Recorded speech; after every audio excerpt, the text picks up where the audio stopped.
Hey, I'm Russ. And I'm Steve. Growing up in the 80s, we were introduced to video games, movies, and technology that made a lasting impression on us and forever enriched our lives. I think I'm gonna cry. It's been a fascinating journey to be a part of, one that we constantly treasure. Higher, booty. Our goal is simple: share our magical moments of discovery and geek out with lovely folks, just like you. Achievement unlocked. So if you crave pixel goodness, memorable moments, and experiences that make your inner child do the happy dance, you've come to the right place. Let's do this. Welcome to Joygasm. Ah, yeah.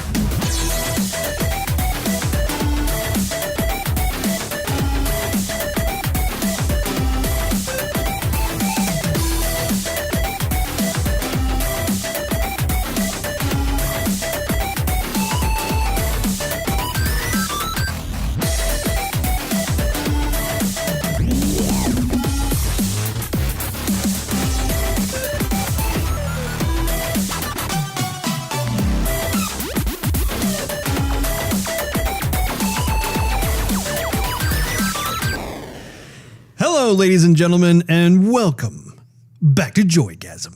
My name is Russ, Xbox Live Toaster 360, and with me is my partner in crime, Steve, aka Xbox Live Stevavitch. What's going on? As we initiate episode Ocho on this May 25th, 2017. By the way, Steve, the number 8 is considered to be a lucky number in Chinese and other Asian cultures. Did you know that? Yeah. Yeah, I did. That was convincing.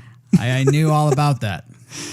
Yeah, 8 is considered a lucky number in Chinese culture because it sounds like the word meaning to generate wealth. And I know we could all use a whole lot more wealth in our day and age. Tell you what, crying in a jag is much better than crying in a bus. Well, a fun little side note to the side note, property with the number 8 may be valued greatly by Chinese. Unfortunately, I do not have a number 8 in my personal address, so therefore I think I'm screwed. Oh, but you do where you grew up. That is very true. That is very It's true. all about the details. I'm rich in family. That's where I am. So, how you been, Steve? Right. I'm doing all right. Always keeping the chin up, you know. How about you? I've been doing good. Yeah? Why don't you tell us all about it, Russ? Well, I mean, I for one am really excited about this particular episode because So am I. I mean, we have a great show for you, Steve. For me? As well as for all of you out there listening to us. Well, what about you? Well, yeah. I want to be I Yeah. want to be in the club. Absolutely. But yeah, we have lots of tantalizing tidbits from both the gaming and movie industries. And I'm also excited to share with all of you that we have our first ever guest on Joygasm. Big Baby Moose will be joining us in a bit to discuss all things Destiny. You are my destiny. Exactly. It's a game that neither Steve nor I have actually played. However, due to Destiny 2, which was given a big hurrah last week in Los Angeles by Bungie, we found ourselves really wanting to kind of dive in, figure out just what all the hoopla exactly is all about. And so we look forward to doing that. But first things first, let's get down and dirty with the details. Oh, Steve, you were pointing at me like you would like me to shut up. What is it? I must say, Russ, the name Destiny is a good name, but I can't get Back to the Future Part 1 out of my mind. Back to the Future? Back to the Future, the scene where Dad McFly goes in to meet Mom McFly for the first time. George McFly. George! Thank you. And so I constantly see, I can't remember the actor's name, but his face going, you are my density. Yeah, that's right. What? I mean my destiny. Yeah. That was probably one of the most sweetly awkward cinematic moments in movie history ever. You're sitting there and you're rooting for the guy. You're just come on, just be confident, just get it out there, take her. Anyway, I keep thinking about Star Wars, of course. I mean, that's my go-to thing. And so I'm glad that you threw a little curveball on me there, Steve. That's Very what impressive. I do. That's what I throw, Russ. Anyway, what have you been playing? I've been playing a lot of Overwatch recently. Overwatch. Because of the new update. Trying to get maximize all the little new lootsies. Have you gotten anything cool yet? I've gotten a few dances. Oh. I think let's see, I got Lucio and I got... I never know if it's pronounced Lucio or Lucio or somewhere in between. Yeah, I don't know. I think it's... I don't know. Thanks, Russ. I forgot. Okay, I got another one. I forgot what it was. Thank you very much. But I got the Genji anniversary costume. He looks like a Power Ranger. I was just about to say that. I'm going to retract that statement that I don't do that, let Russ. spew from my lips. Actually, it's not. He looks more like an it's that anime. There's an anime cartoon movie thing that's like widely followed, and it's gonna kill me. I can't remember it. Anyway, Dragon Ball Z. No, it's something else, but he totally looks more like that, and that's gonna drive me up the wall. I'm gonna see a Power Ranger. No, it's anyway. Go ahead. I've also been playing Bit Heroes.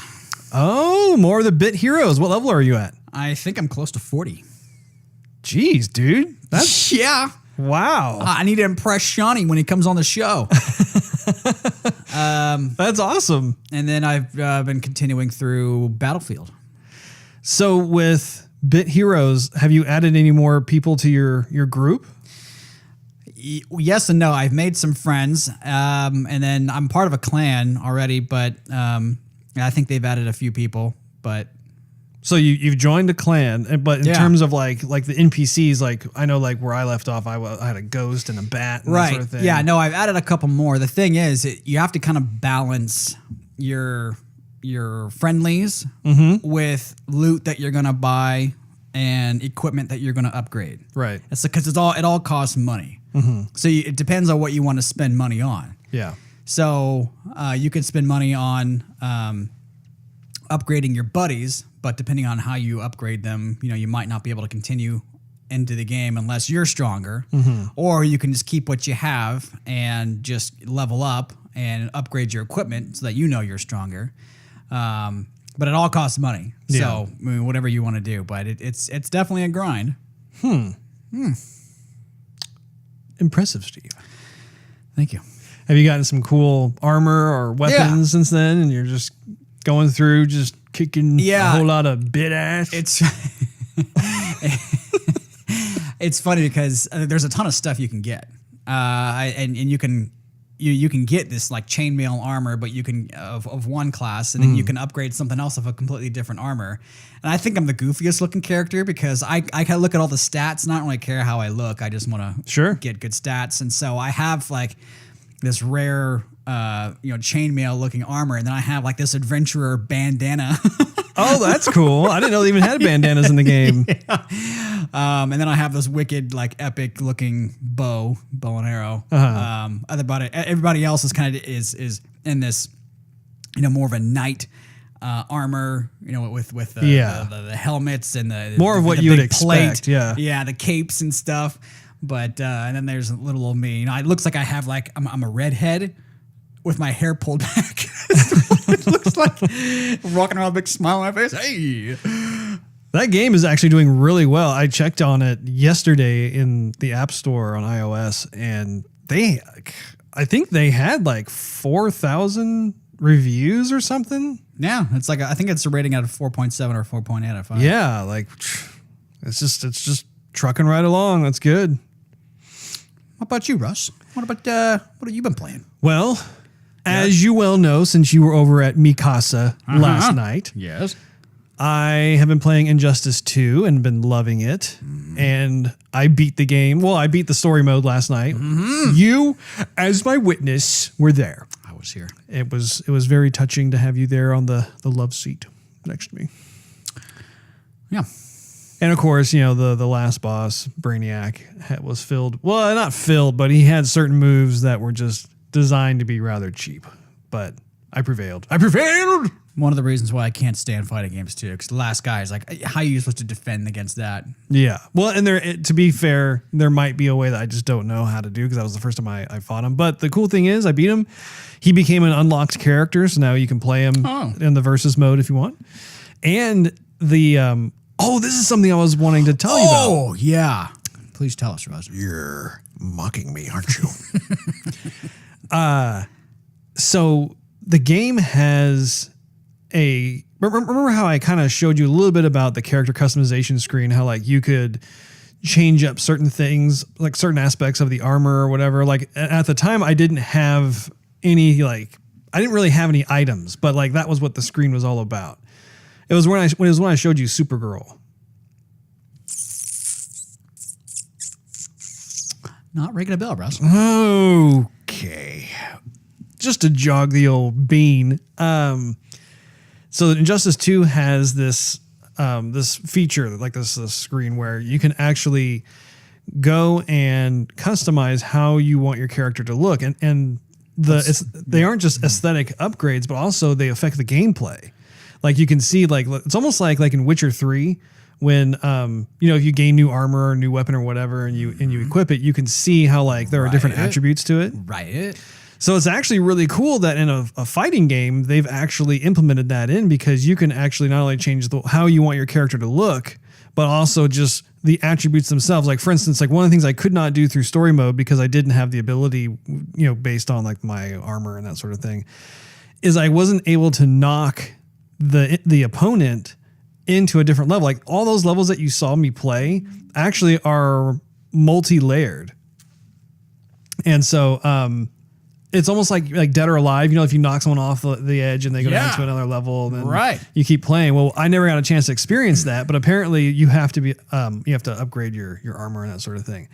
What's really cool too is, for instance, like the Joker, neither one of us are big fans of how the Joker looked. Well, what's cool is that you can unlock different heads for the Joker. A Joker head. So I got one of the Joker heads that actually does look better. Oh. And so I'm kind of revisiting my stance on how I feel about some of the character approaches, because I do think that's actually a really fun opportunity, creatively speaking, and for the gamers too, to be able to customize how you want your character to look. And that's more of a subjective opinion. What about, can you take off that little quarter helmet that Clark Kent has? Yeah. Yeah, that's another thing. Like if you go into Superman, you can decide if you want him to wear that, or if you just want him just to have just a regular head. Mm-hmm. Can you make more of a curl come down in his hair, like on his forehead? So it doesn't allow you to go Christopher Reeve style. They may have that in there. I mean, honestly, I want to unlock the curl. Yeah, I mean, like while we're talking about it, I mean, that may actually be in there. It would make total sense, because you figure, okay, what if they had 5 to 10 Superman heads that you could unlock? I mean, the whole thing is based. It's kind of like Overwatch. There you go.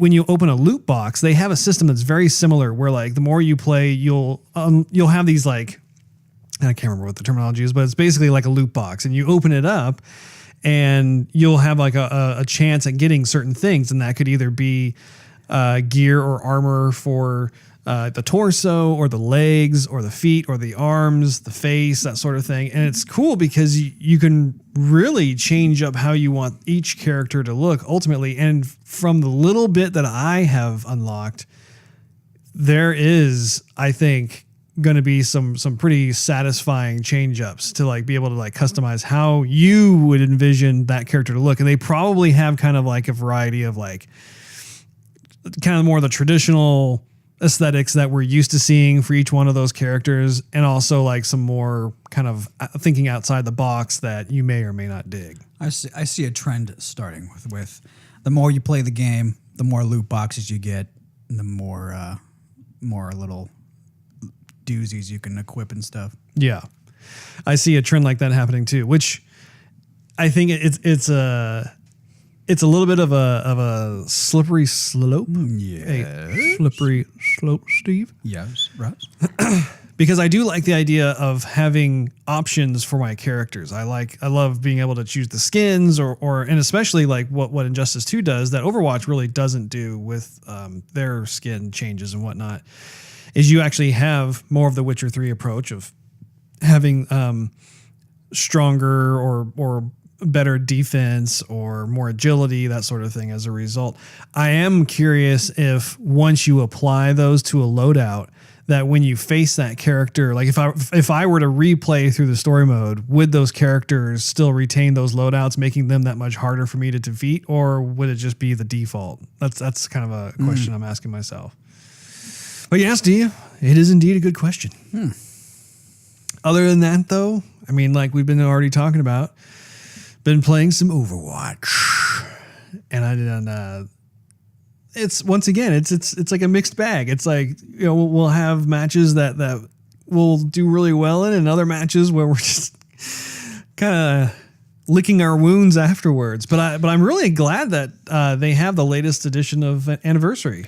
You know, excuse me. That sounded juicy. Why can't that happen when I don't have anything to say? You know, I think I'm going to have to use a washcloth to get that off my wall.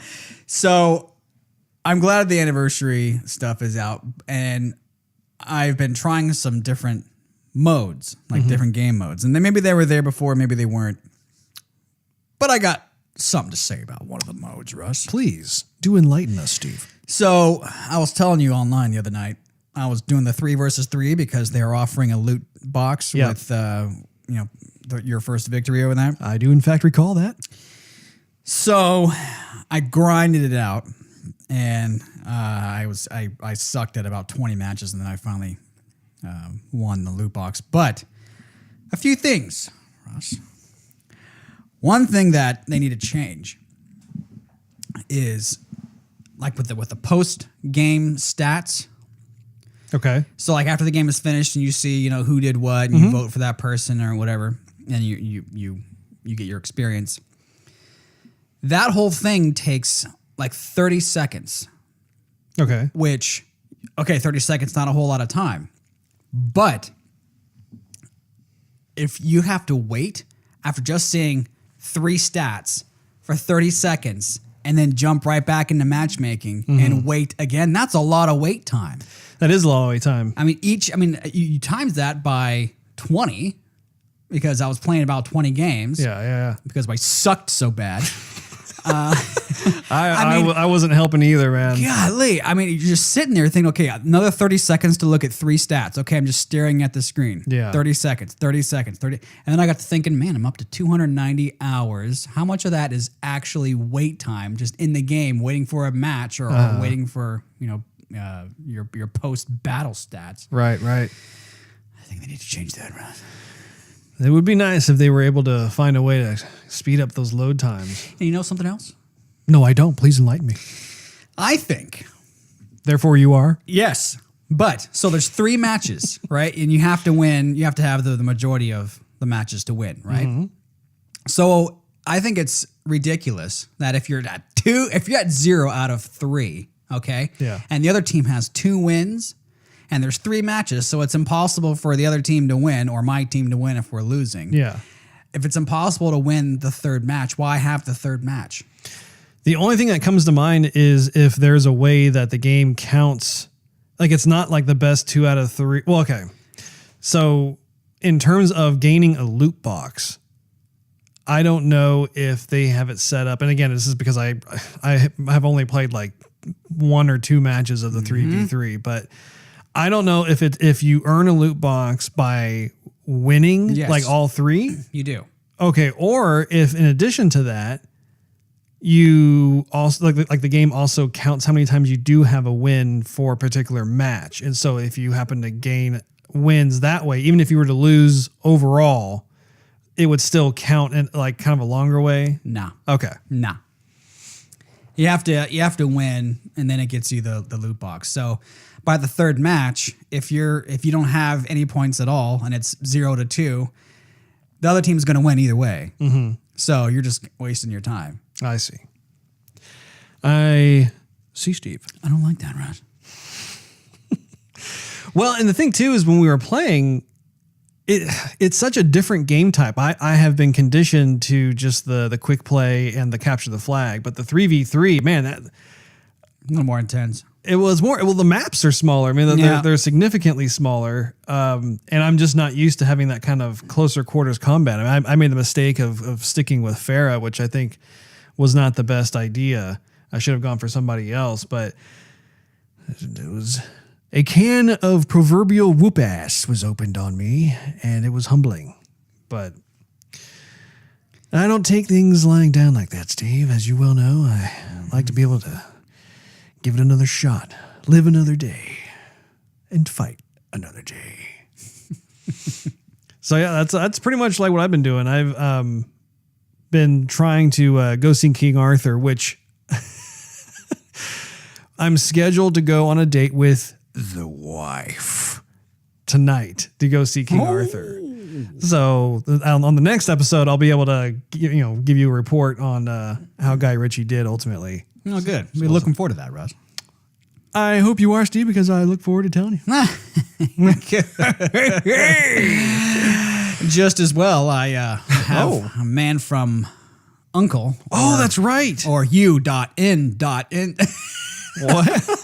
That's right. That's how they spell it out. So I have to watch that. I've been waiting to watch with you. And I've had it all week. Well, the good news is I've taken some time off, some much deserved time off.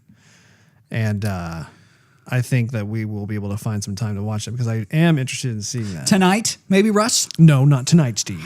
After you can get 2 movies I have been spoken for, Steve. You can get 2 movies in, Russ. You're a big boy. Steve, the wife needs some quality time. Okay. Mommy, daddy time. I got it. And with that, let's hop into gaming news. How about that, Steve? Let's hop into Moose.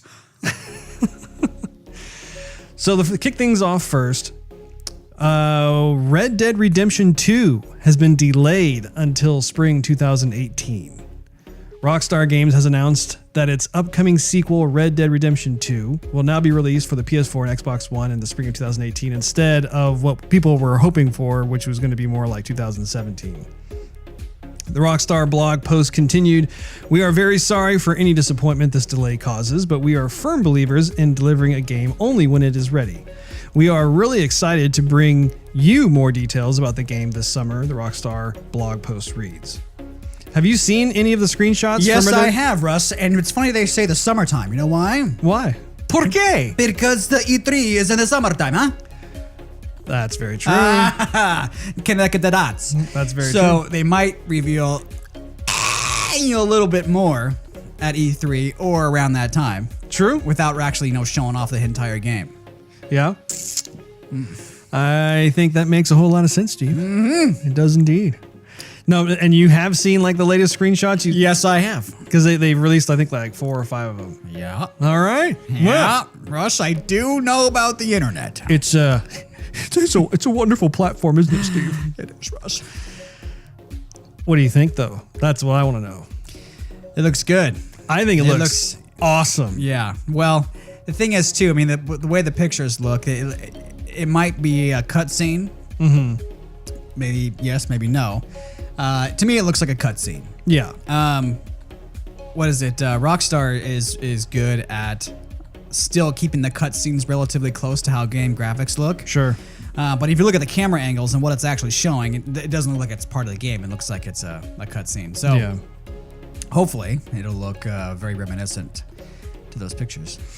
Yeah, there was one scene that looked like it was almost like in like a forest or something, and it was just like I was just staring at that. Now, having worked in the gaming industry, especially in the marketing departments, they do put a bit of like a slight kind of gloss over everything. They do some photoshopping here and there, not too much because they don't want to like completely do like a night and day difference between the final product versus what they're advertising, but they do smooth out. However, having said that though, I mean, that is like a proper looking sequel to Red Dead Redemption. Yeah, it is.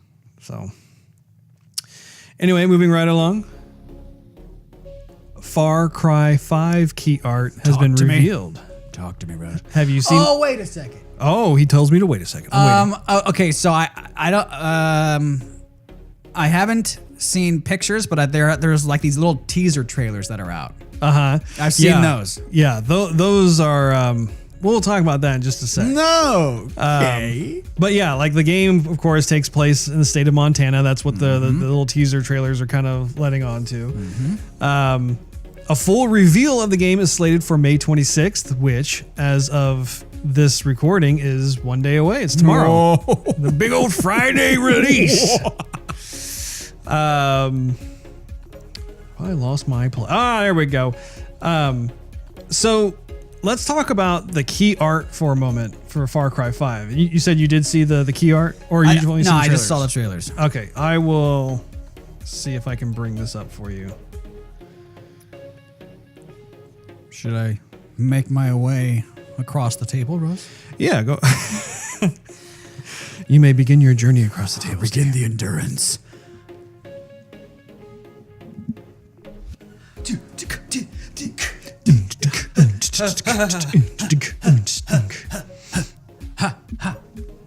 Alrighty.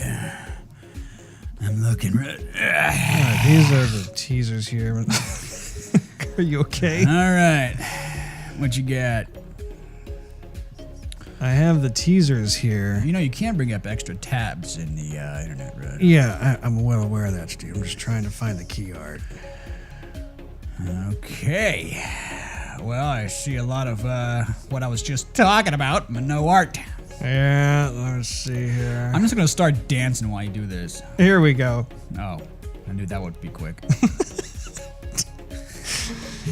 Okay, so here's what the key art looks like for the game.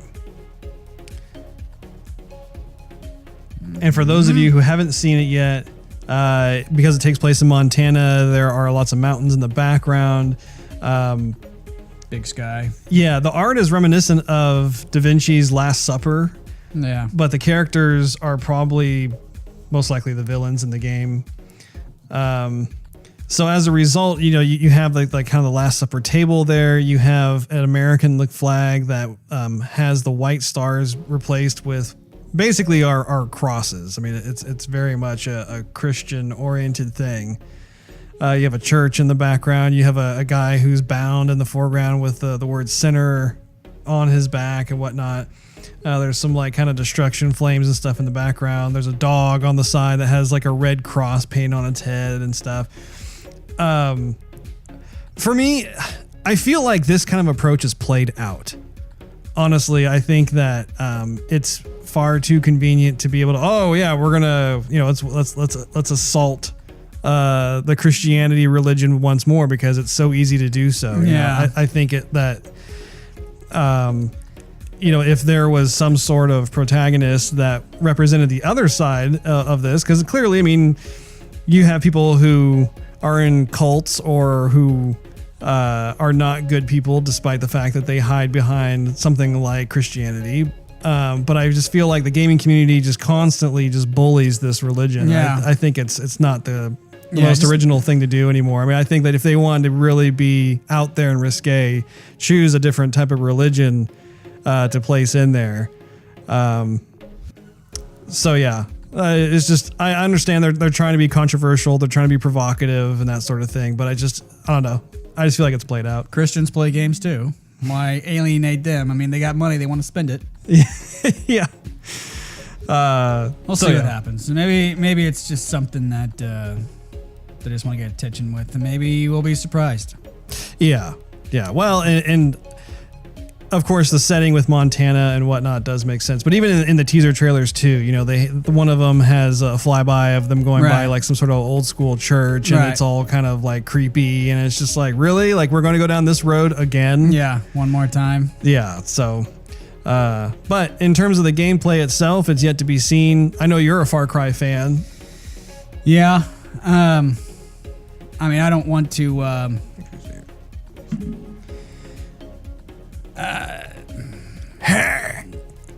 I don't know. I mean, I definitely want to. I'm curious, but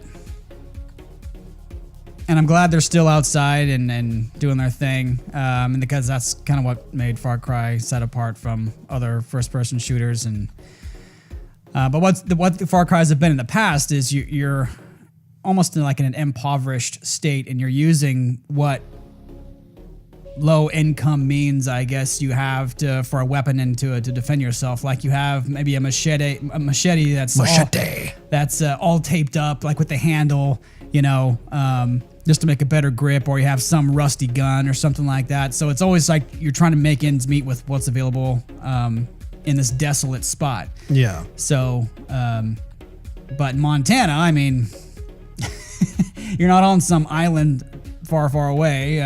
Yeah, I remember the previous ones. You were kind of in this exotic island, right. Amazonian almost kind of place, and this one takes place in the U.S. of A. Yeah, up in Montana and that sort of thing. And so, yeah, you're either in the jungle or you're in a Pacific island or you're like in India. So it's always like the nature extremes was the location. Yeah, but I don't know. I'm still curious, but this is definitely a step in the wrong direction. Well, anyway, we will continue to move on from there. The next item on my little list here is Gwent, the Witcher card game official cinematic trailer. I think both Steve and I have seen this, and I think I mentioned this before, but I was lucky enough to get in on the closed beta of the Gwent game, and since then it's gone to more of a public open beta. I would love nothing more than to be able to play that for you right now. Even though I would strongly encourage you, if you guys have not checked out the trailer for it, you can go to facebook.com/joygasmtv because we do have it posted up there. But for now, especially if you're driving in the car, don't do that. Just listen to the goodness. Here we go.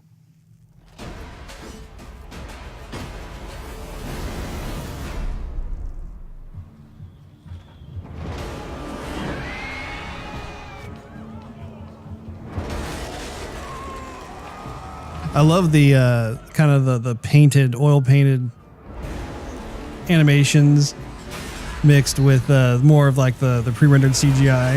It just has that kind of cool storytelling look to it with them slicing and dicing.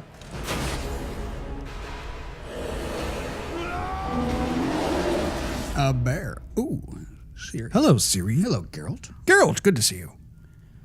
So they're sitting here looking at each other with their Gwent cards out in a pub. Everybody's freaking out, running out of the pub, except for Geralt and Ciri, who are just sitting there looking at each other. And Geralt's sitting back, looking at a card.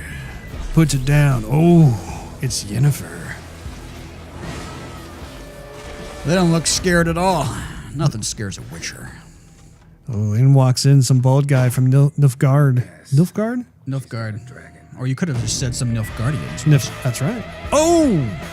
He made a fatal mistake. Ciri's about to lay some whoop ass.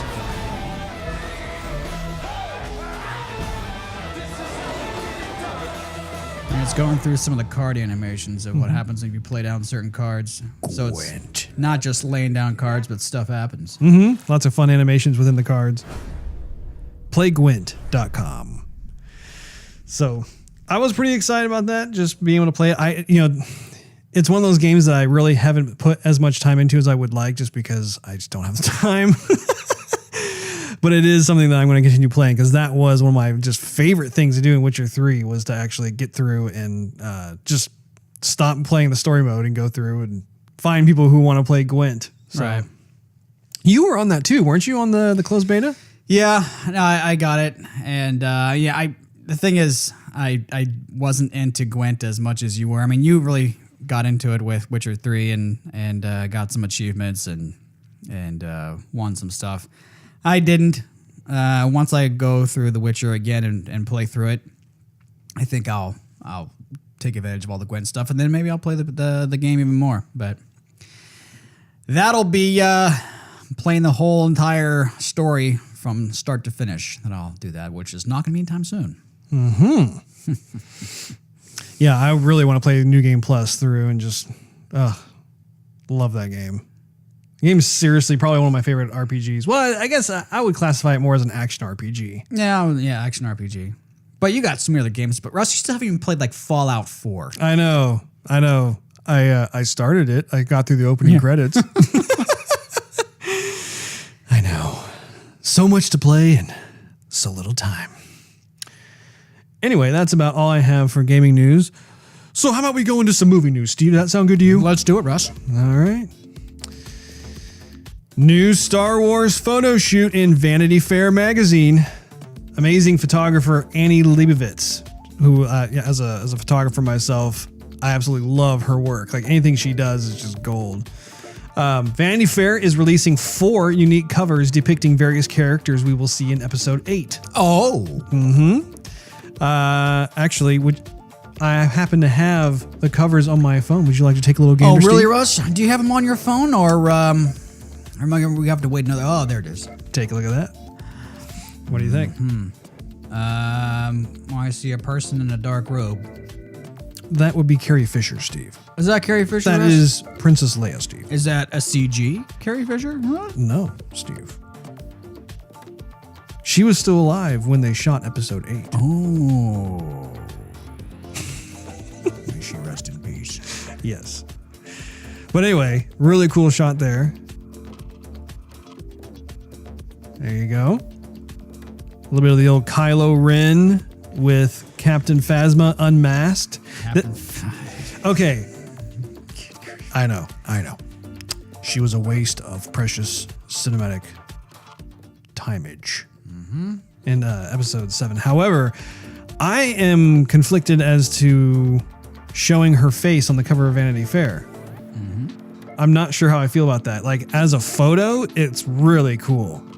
However, as storytelling goes, like I wasn't sure if they were planning on Doing a reveal or something? Yeah, like would we ever see her face? Almost like, you know how you never see Boba Fett's face? Right.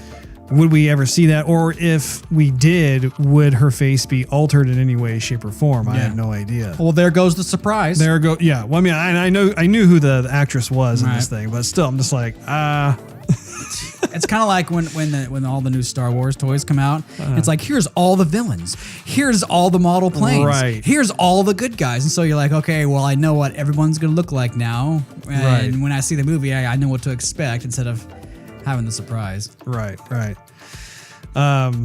Here's one without the all the Vanity Fair titleage and stuff. He's not posed very well. I was going to say it. They could have posed him better. Here are some other folks. I don't recognize the Asian-looking actress on the right. Maybe you have to watch the movie again. Well, I think she might be a new character. No. Another surprise. Out. Oh. And of course, the fourth one with none other than Luke Skywalker and Rey, looking very stoic, very awesome.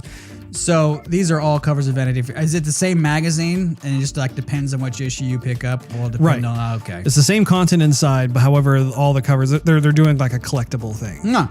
Which I am pleased to say, Steve, that yours truly has ordered all 4, and they will be delivered soon. You're going to frame them, Russ? I might. You never know, Steve. Good grief. I am a fan of Star Wars. Are you secretly collecting Vanity Fair? Well, I have not. Next topic. No, I mean, I do like Moving Vanity, right along. I do like Vanity Fair magazine. I think that there are a lot of great photo shoots that they do. I don't really read it all that often, but sometimes like they'll have something on the cover that's like, oh, that looks cool. Now, I'll get it. Like the Star Wars stuff. Okay, Russ. I believe you.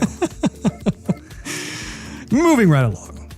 Pirates of the Caribbean 5 comes out this weekend, which you and me, we are going on a bro date to see that. So I'm looking forward to that. I'm hoping it's going to be better than the last one. I thought the last one was just a train wreck of a movie. Did you ever see the last one? If I did, I forgot all about it. Yeah, it was that good.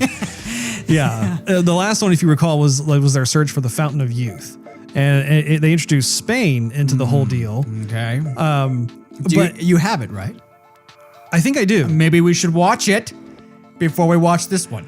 If you know what? Okay, we'll watch it. Or let me borrow it if you. No, I'll watch it again. Just to have prime more myself mommy, for how bad that daddy was. time with the wife. No. It's all good. We could check it out tomorrow. But so far the buzz has actually been encouraging. Everyone's saying it's definitely better than the last one, so that's good. I'm hoping that they kind of took a long look at that one and be like, okay, we can't do that again. Everyone meaning people who want to sell movie tickets? No, actually, Just have to say it. our good old friend Brad.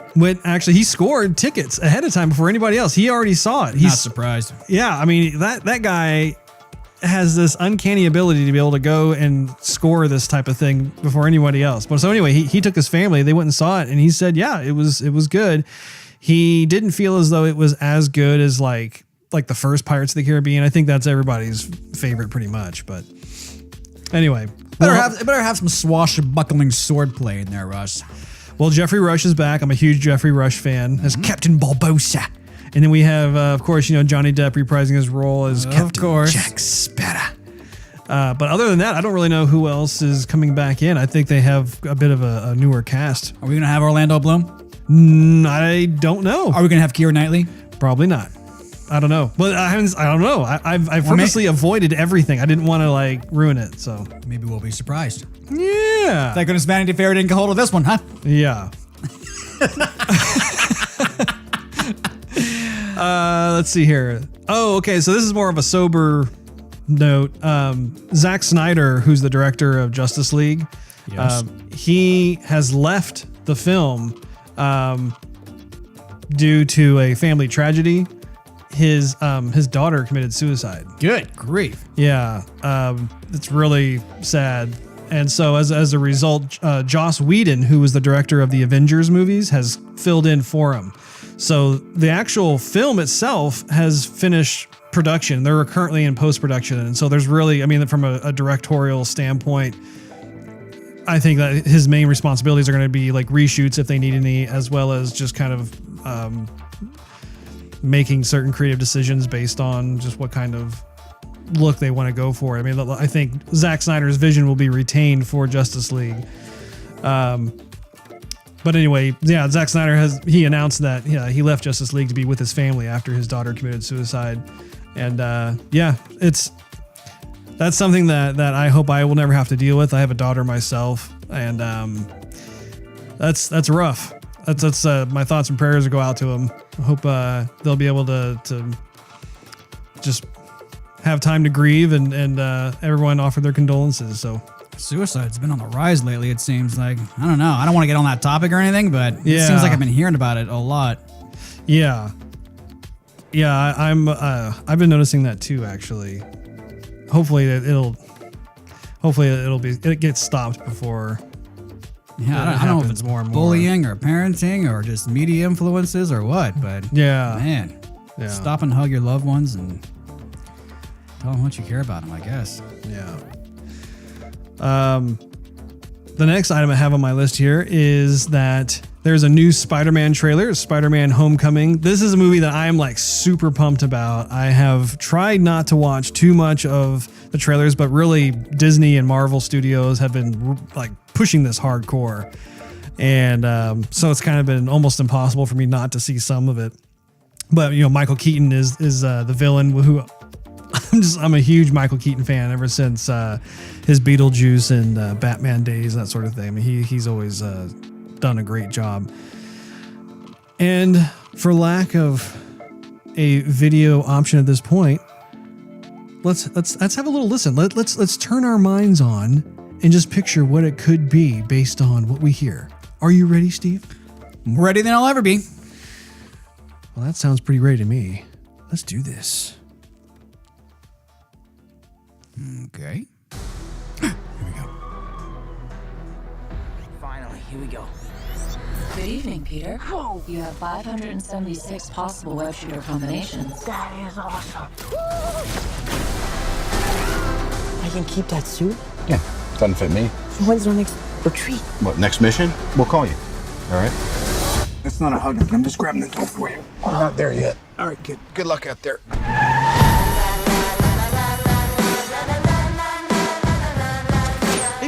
coming tonight? I can't tonight. I got the Stark internship. What's up, guys? Mr. Stark, here's my report for tonight. I stopped the Grant that bicycle. Hey, could you do me a favor? Hold on to that. Does anybody's bite? Oh, I helped this old lady and she bought me a churro. So. I love that with like the mask being up. Yeah. I just feel like I could be doing more. Wait a minute. You guys aren't the real Avengers. Hulk gives it away.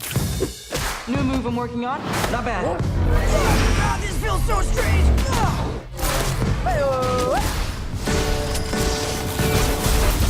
These weapons are crazy dangerous. Listen, Peter, there are people who handle this sort of thing. Can't you just be a friendly neighborhood Spider-Man? Let go of me! Let go of me! Activating parachute. The world's changing, boys. There he is. Change too. This is my chance to prove myself. We have a Spanish quiz. Better at this part of the job. I don't understand. I'm intimidated. Oh, hey, guys.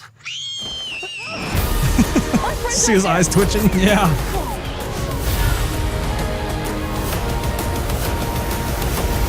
Hey, where are you going?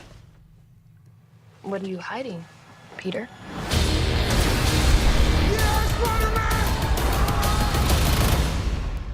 I'm just kidding, I don't care. Bye.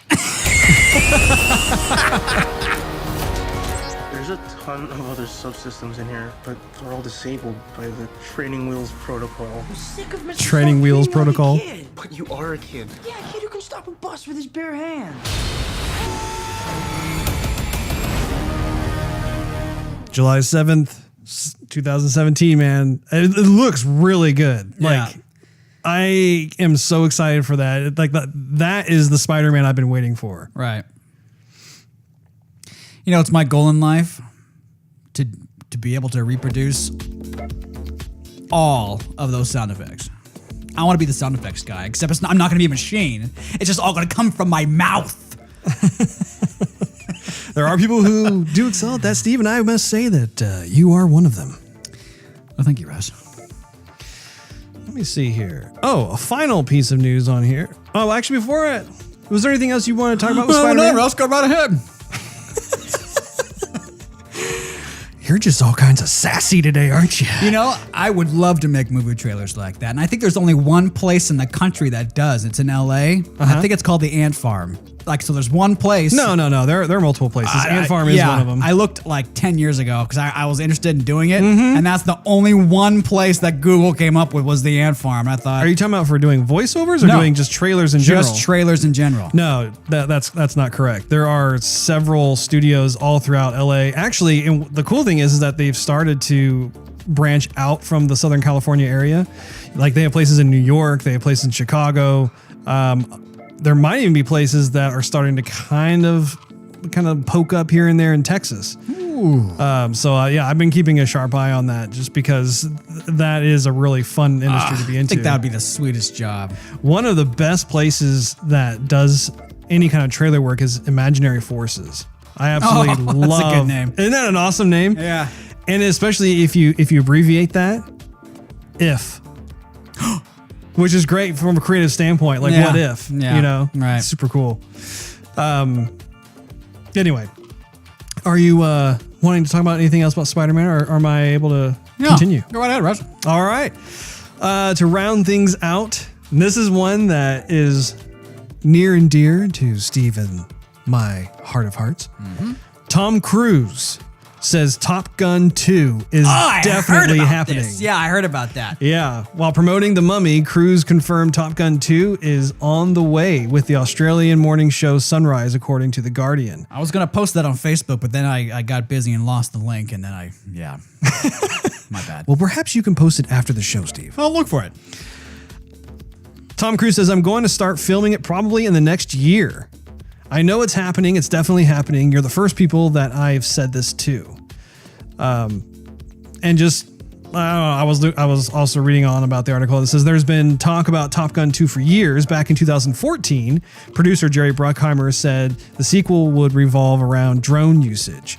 And producer David Ellison built off that idea in 2015, mentioning that Top Gun 2 would explore the end of an era of dogfighting. What? Well, if you think about like where technology has taken the military and unmanned flying vehicles, that sort of thing. True, but I mean, yes, that's cool. At the same time, it's cooler to have pilots in the jets themselves. Yeah. I mean, how is Tom Cruise going to be hanging off some wing with explosions in the back and, doing his own stunts if he's there piloting a drone? You know what I'm saying, Russ? Well, I don't think that's what he'd be doing. I think that they'll, if this is to be taken seriously, I think a plot line that they may explore is man versus machine, right? Like you'll have certain jets that are manned, they're piloted, and then you have other ones that are more like UAVs. And then, what happens when you get into a situation or scenario where perhaps they get hacked, or there comes a point where you have pilots that have to take on these, can they reach down deep inside and answer that question of man versus machine, who would prevail, that sort of thing, which sounds very much like Terminator. Yes. But I don't know. It's an avenue that I think in concept, it piques my interest, but I think in execution, it's going to be interesting to see what happens because you don't want to go down too much of that sci-fi route. I think you need to keep it within that beloved Top Gun area. That feel. Yeah. I feel the need for speed. Ow! Because I was inverted. The bird. Yes, I know the bird. Goose. I'm sorry. I hate it when that happens. Excuse me. Yeah, that whole thing was great. Anyway, that's about does it for movie news. Now on to our topic of the day. Destiny 2 was teased last week in LA, and this is a game that neither Steve or myself have played. We want to have an in-depth discussion to get brought up to speed about all things Destiny. So we've invited a Destiny specialist on the show to do exactly that. Our guest hails from Seattle. He is co-host of the newly launched DoD Cave podcast, writer for Mulehorn Gaming, which, by the way, you can follow on Twitter at CaveDOD and at Mulehorn Gaming, respectively. His dedication to the Seattle Seahawks is only rivaled by his love for gaming, not to mention he's a great buddy of mine. Nick, Xbox Live, 12th Moose, welcome to Joygasm. Well, thank you for having me. It's good to be here. I don't know if you know quite what you've gotten yourself into inviting me onto your podcast, but we'll see how it goes. It should be fun. I'm hoping it's going to be a titillating experience. Well, I love tits, so let's do this. Let's just go tits up, why shall we? Absolutely. So to kick things off properly, how long have you played the original Destiny game? Well, according to my latest time wasted on Destiny calculation, I'm at 1,559 hours, and that's just on the Xbox. I've got probably a couple hundred more on the PlayStation, and even a little bit of 360 from helping a friend of mine out who was playing on the 360 back when that was a thing. So, yeah, I'm up there. I've got a few hours, but believe it or not, there are people with a lot more than me. Now, explain to us how what made you play the game both on the PlayStation as well as the Xbox? Well, to be honest, initially I was an Xbox guy through Xbox One, and I had a friend of mine who got it on the PlayStation, and I had a PlayStation 4. So I was thinking, okay, yeah, sure, I'll go ahead and get that, play a little bit over there. I haven't spent as much time on there, honestly. My characters aren't even full level yet. But the biggest thing why I'm still there and why I'll probably continue to play there has to do, unfortunately, with exclusivity. With Activision having the deal and Bungie having the deal with PlayStation, that's where the exclusives fall. And there have been several exclusives that they never came out on Xbox. And I don't want to kind of go through that again. I'd like to be able to experience the full game this next time around. So with Destiny 2, I think I'm probably going to main on PlayStation 4, but I'll still play on Xbox because I've got an entire community there. That's where my clan's at. I'll always be there as well, but I'm going to try and juggle both. Wow. So do you think you're going to try and pursue another clan on the PlayStation platform as well, or are you just going to stick to the one you're at with Xbox? Ultimately, Destiny is a game that is best played with friends and with people. So I would say more than likely I will eventually probably join another Dodd clan on the... And that's Dad's of Destiny, in case anybody was wondering what the heck that is. Oh, I forgot to ask you about that. That's cool. Yeah. So it's a clan full of dads. We do have other people in the clans that are not dads, but it's primarily made up of dads, people that understand the dad culture. Anybody who has kids understands that gaming time can be precious and the minutes can be few and far between. So that's the clan that I'm in. So yeah, I'd probably join another sect of the Dads of Destiny over on the PlayStation 4 side to continue my adventures, as well as play with a couple friends who I already know who are venturing to PS4 this time around. Now, have you thought about actually starting it up yourself? Starting up my own clan? I've given the idea a little bit of thought, but I'm so immersed in Dads of Destiny, and to be completely honest, Dads of Destiny as a clan has kind of changed my life in a lot of ways for the better. Just meeting so many guys who are in the same walk of life as you that really understand what it's like to be a working father and to have this great hobby of playing games, this great release where we can go and we can unplug, we can take that mental responsibility off and just go to another place and do fantastic things with good people. As a result of that, I tend to think I will probably stick with Dads of Destiny. I mean, I'm immersed in it. I'm on the podcast. It's kind of my thing at this point. And it's been such a good experience for me that I'd be reluctant to try and head out on my own when I've got such a good thing going. You know what I mean? Yeah, that kind of, excuse me. Nice. Sorry. I just totally coughed in Steve's face. That was awesome. Wonderful. Woo! This is going swimmingly. Yeah, it's really good.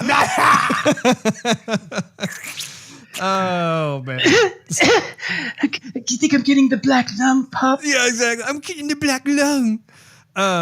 Yeah, that actually kind of leads into my next question, which would be, what was the magic that captured you and retained your interest with regards to Destiny? And this may be kind of a multi-pronged answer from you in the sense that, perhaps it was the part of the reason was your clan, but I'd be curious to hear if there was anything else with that.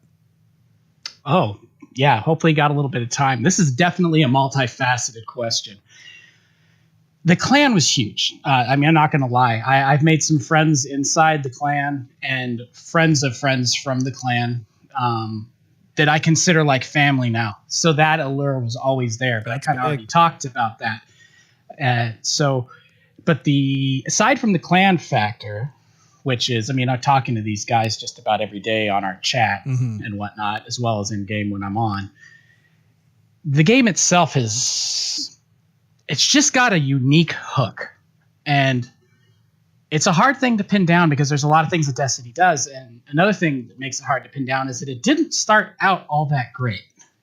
Right. When Destiny came out, it was kind of a flawed game. It's been well documented that they had to kind of change things mid-process of making the game. They kind of ditched the story and the thing that they were going to do and went another direction and had to rush it out. And so when Destiny arrived, it was in some ways bare bones, I guess would be the best way to put it. Kind of bare bones. Story was a bit disjointed and lacking at times, but there was this great skeleton there of fantastic gunplay, which Bungie's known for. Oh, yeah. These incredible classes that you could play in Warlock, Titan, and Hunter, and just a world that was just begging to be fleshed out. So I came in a little bit later. I didn't come in right at launch. I played the beta and immediately realized, hey, this is a game you're going to have friends to play with. And at the time, I think that you and I may have been the only people I knew that actually had an Xbox One. And at the time, you weren't interested in pursuing it.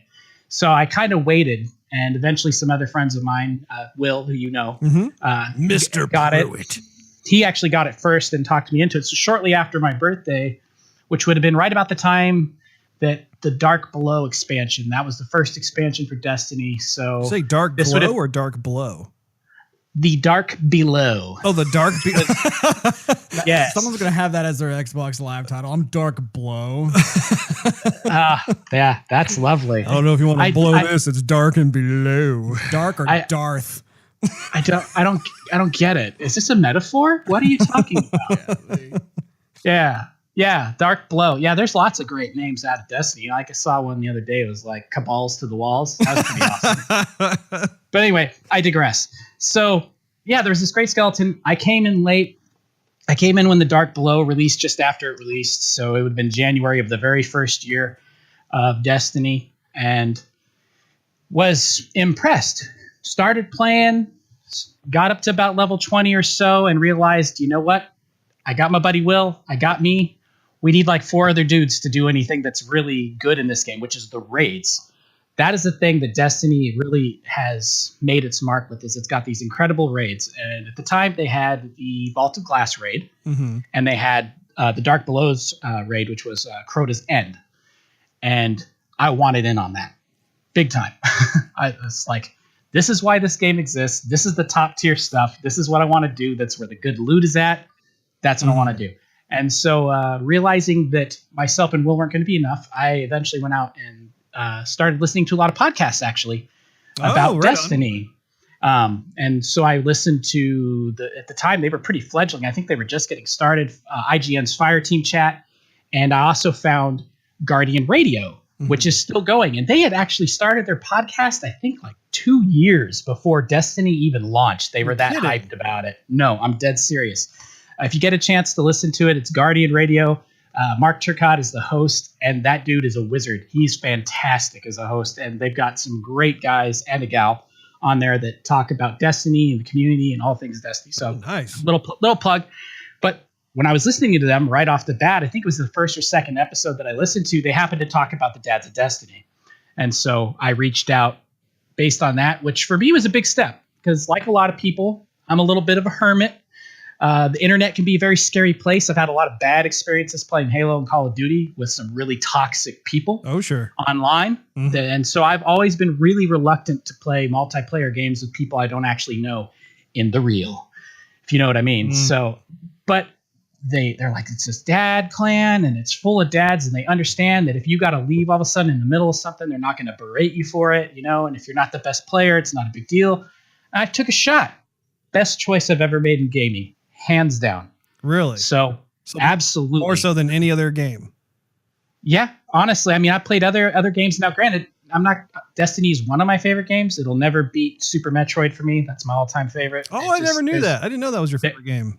Oh, yeah. There's nostalgia there that I just love that game. The music, everything. It's just fantastic. But anyway, yeah, the best decision I ever made was joining Dads of Destiny, because it immersed me in this group of people who are in the same walk of life, like I said, that really understood my situation.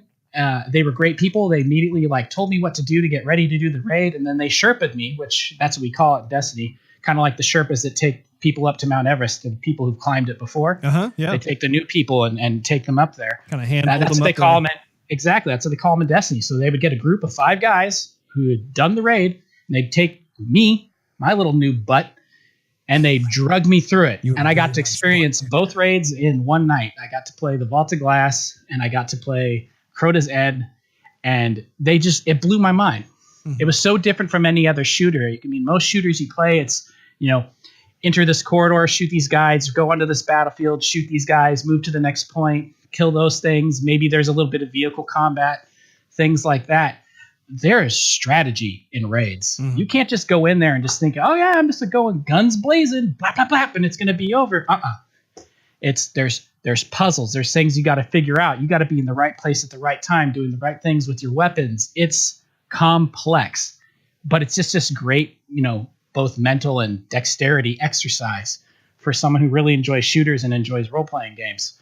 It was just a great mesh of the two. Now, when you, with your clan, do you think that was exclusive just to the clan that you joined up in terms of the support? Because the reason I ask, I've seen videos on YouTube where it seems like the Destiny community as a whole is quite supportive. Like I watched some of the more rock star or celebrity-esque Destiny players who would there was one great story I saw, I think it was 3 or 6 months ago. I can't remember exactly, but there was this guy who apparently is one of the best players of Destiny. And there was a gentleman who unfortunately was terminally ill. His friends ended up contacting this guy because he had never gotten to some, and again. Oh yeah. That was Dr. Lupo. Oh, okay. Yeah. I think that's it. Yeah. That's his name. Absolutely. And that was really cool. I watched the whole video, and I was touched by the fact that you have people who are patient with not only newcomers to the game, like what you just talked about when you first got started and they were handholding, but also just taking the time to be able to grant people's last wishes, so to speak, to be able to achieve something that they were unable to do otherwise. And if that's true, I think that's a pretty exclusive quality for that game, because most of the time in my experience with other games, you don't really have people offering that level of camaraderie, I guess you could say. Absolutely. That is the thing that makes the Destiny community so unique. And I'm glad that you brought it up. It's literally a community. Like I said before, I played a lot of other first-person shooters competitively back in my days. My reflexes were a little better than they are now. Not as competitive as I used to be, but I still hold my own in the Crucible, which is Destiny's version of PvP. But yes, this community is full of great people. Yeah, the Dads of Destiny is a great clan, but they're only one. There are countless others. There are countless other streamers who take their viewers and bring them through situations like Dr. Lupo helping the guy who was terminally ill. And if I remember correctly, I think he passed shortly thereafter. He did, yeah. And I mean, there are countless stories like that. Raising money for St. Jude. The Destiny community has, if I remember correctly, is the biggest single donation by a gaming group ever. It was over $500,000 that we raised for St. Jude. Wow. It's just different. It's different from most other communities. It's full of people that care about each other, the community. They support each other. Like most directories, if you go on Twitch, for instance, in the streaming community, if you go to other directories for other games, and it may not be this with every single one or every single person, but in a lot of cases, they're very competitive with one another. They don't really want to like support one another or encourage people to watch other streamers that play their game. Mm-hmm. Completely different in the Destiny community. They constantly shout out each other. Go check out this guy. They do raids of other people's streams and send their entire audience in to watch them when they're done doing their stream. It's just a good community full of people who are interested in playing Destiny. They've got passion for the game, passion for each other. They've really embraced the collaborative spirit of the game, and they've taken it into real life. And I mean, there's all kinds of things that happen. You got Destiny, or pardon me, it used to be called Guardian Con, I think is what it was called. I'm probably getting that wrong. It's probably called Guardian Con. I think it used to be Destiny Community Con, and now it's Guardian Con, which is a thing that a couple of streamers, Professor Broman and Gathalion and another gentleman whose name's escaping me at the moment, which I feel bad about, that they set it up. That's just people in the community, and all kinds of people that play Destiny come to this thing down in Florida and have a great time hanging out with each other. And there's all kinds of events there. That's just the way the community is. And yeah, it's a real attractive aspect of the game that's completely separate from it. So just to explore the full spectrum, have you ever run across people who were jerks to you while you're playing? Any trolls? Oh yeah. You're going to run into that anywhere. I mean, there's always bad seeds. Go anywhere. Anytime someone can hide behind the armor of Ethernet cable and internet, and just spout off and talk trash, there's going to be people that do that. That's a good way of putting it. And so, yeah, real brave. Things that you would never say to someone's face, but I got this mile of Ethernet cable and a satellite. Yeah. So I can say all kinds of crap that I want. Yeah, that guy. You do run into that. I would say that the hardcore PvP guys run into it most. Mm-hmm. There's a thing inside of Destiny called the Trials of Osiris, which is a PvP-based crucible mode that pits the best of the best, and it's kind of a once you're dead kind of situation. Mm. So it's imperative that you have good teamwork, and you're trying to take out the other team first. And some of the guys that are really good, guys like Dr. Lupo, Triple Wreck, other people within the community, they're fantastic. I could go on and on. There's so many of them. Yeah, they get people texting them and sending them messages that are not pleasant. We'll put it that way. Things you wouldn't say to your mother. Understood. But I would say on the whole, do I run into it often? Hardly ever. I can probably count the amount of times I personally have experienced it on one hand. Really? Yeah. Based off of the 1,500 plus hours that you've invested into the game? Yeah, 1,500 hours in just about 3 years of playing. That is an insane amount of hours, I got to say. I mean, Steve and I were talking about on a previous podcast episode just our invested amount of hours in Overwatch, which Overwatch is how we like to pronounce it. But we were talking about how we were approaching 300 hours and we thought we felt pretty cool, but now we realize that's a whole lot of nada compared to you. You got a long way to go, buddy. And like I do. said, I'm fledgling compared to some people. There's guys in my clan that have well over 2,000. That's impressive. Right? Yeah, it's quite the thing. But it's just the kind of game. It just sucks you in. If it's not what you're doing, it's the people you're doing it with. But there's just a thing about this game that keeps people around. So how did your clan come to the idea of starting up your own podcast? We actually had a podcast at one point earlier in Destiny's history for a long time. To be honest, I don't really know all the specifics about what happened, why it kind of went away. I think the people doing the podcast decided they wanted to go a different direction, I think is what I was told. And then it got picked up again for a little bit, and then it kind of got dropped. So as far as the exact specifics, it just seemed like the right time. You know, we hadn't had one. We're a huge clan. I mean, we're worldwide, I think well over 30,000 members. 30,000? Are you serious? Oh, yeah. That's cool. Wait, that's yeah. Now, granted, that's one clan, dude. 30,000 members. Overarching, there's Dodd. There's Big Dodd, as I like to call it. So there's Big Dads of Destiny, and that's the clan moniker. Then there are individual clans all over the world. I have varying from people in Clash of Clans. Very. Yeah, you got a little ways to go. But yeah. So you've got Big Dodd, and we all fall under the umbrella. And so Big Dodd is basically deciding, you know, okay, what are the things we're going to allow? What kind of image do we want to, you know, what are our tenets of our clan rules and things like that? That all gets decided by them. But then there's countless clans, you know, like I'm in Dodd West. Okay. There's, you know, within my clan, even because we have over 200 people, we've got multiple sects. So I'm in Dodd West Legends. There's Dodd West Valhalla. There's Dodd West Phantoms, which is like our PvP, like super stud guys that are in that one. And that's just one example. And then there's countless other ones all over the US and the UK and everywhere. And so we've attracted dads from all over the world, and all together, all the clans combined under the big name of Dodd. Yeah, we're over 30,000 strong. There's a story that I'd like you to tell again that you had mentioned to me a while ago over the phone, which I don't want to say everything about it, but essentially like you had befriended somebody from your clan who sent you a gift. Do you know the story I'm telling you about? Oh, yeah, absolutely. You're talking about my friend Rawl. Yeah. Yes, my friend Rawl, also known as Rental Gore, is his gamer tag, at least on the Xbox side. He was one of the first people I met when I came to the Dads of Destiny, Dodd West Legends, was this guy Rental. And I had done a couple raids, and then I was doing more because I loved it. I was just like, man, I want to do this every week. And so I started doing it. And so I had done a bunch of raids with him, and he and I just kind of hit it off. I don't know. There was just something about it. We had similar sense of humor and just enjoyed talking to each other. He was very real. And I'm a person who's very much into a real conversation. I'm not real big on small talk. I want to have a good time. I want to be real. I want to talk about the funny things, and I want to talk about the hard things.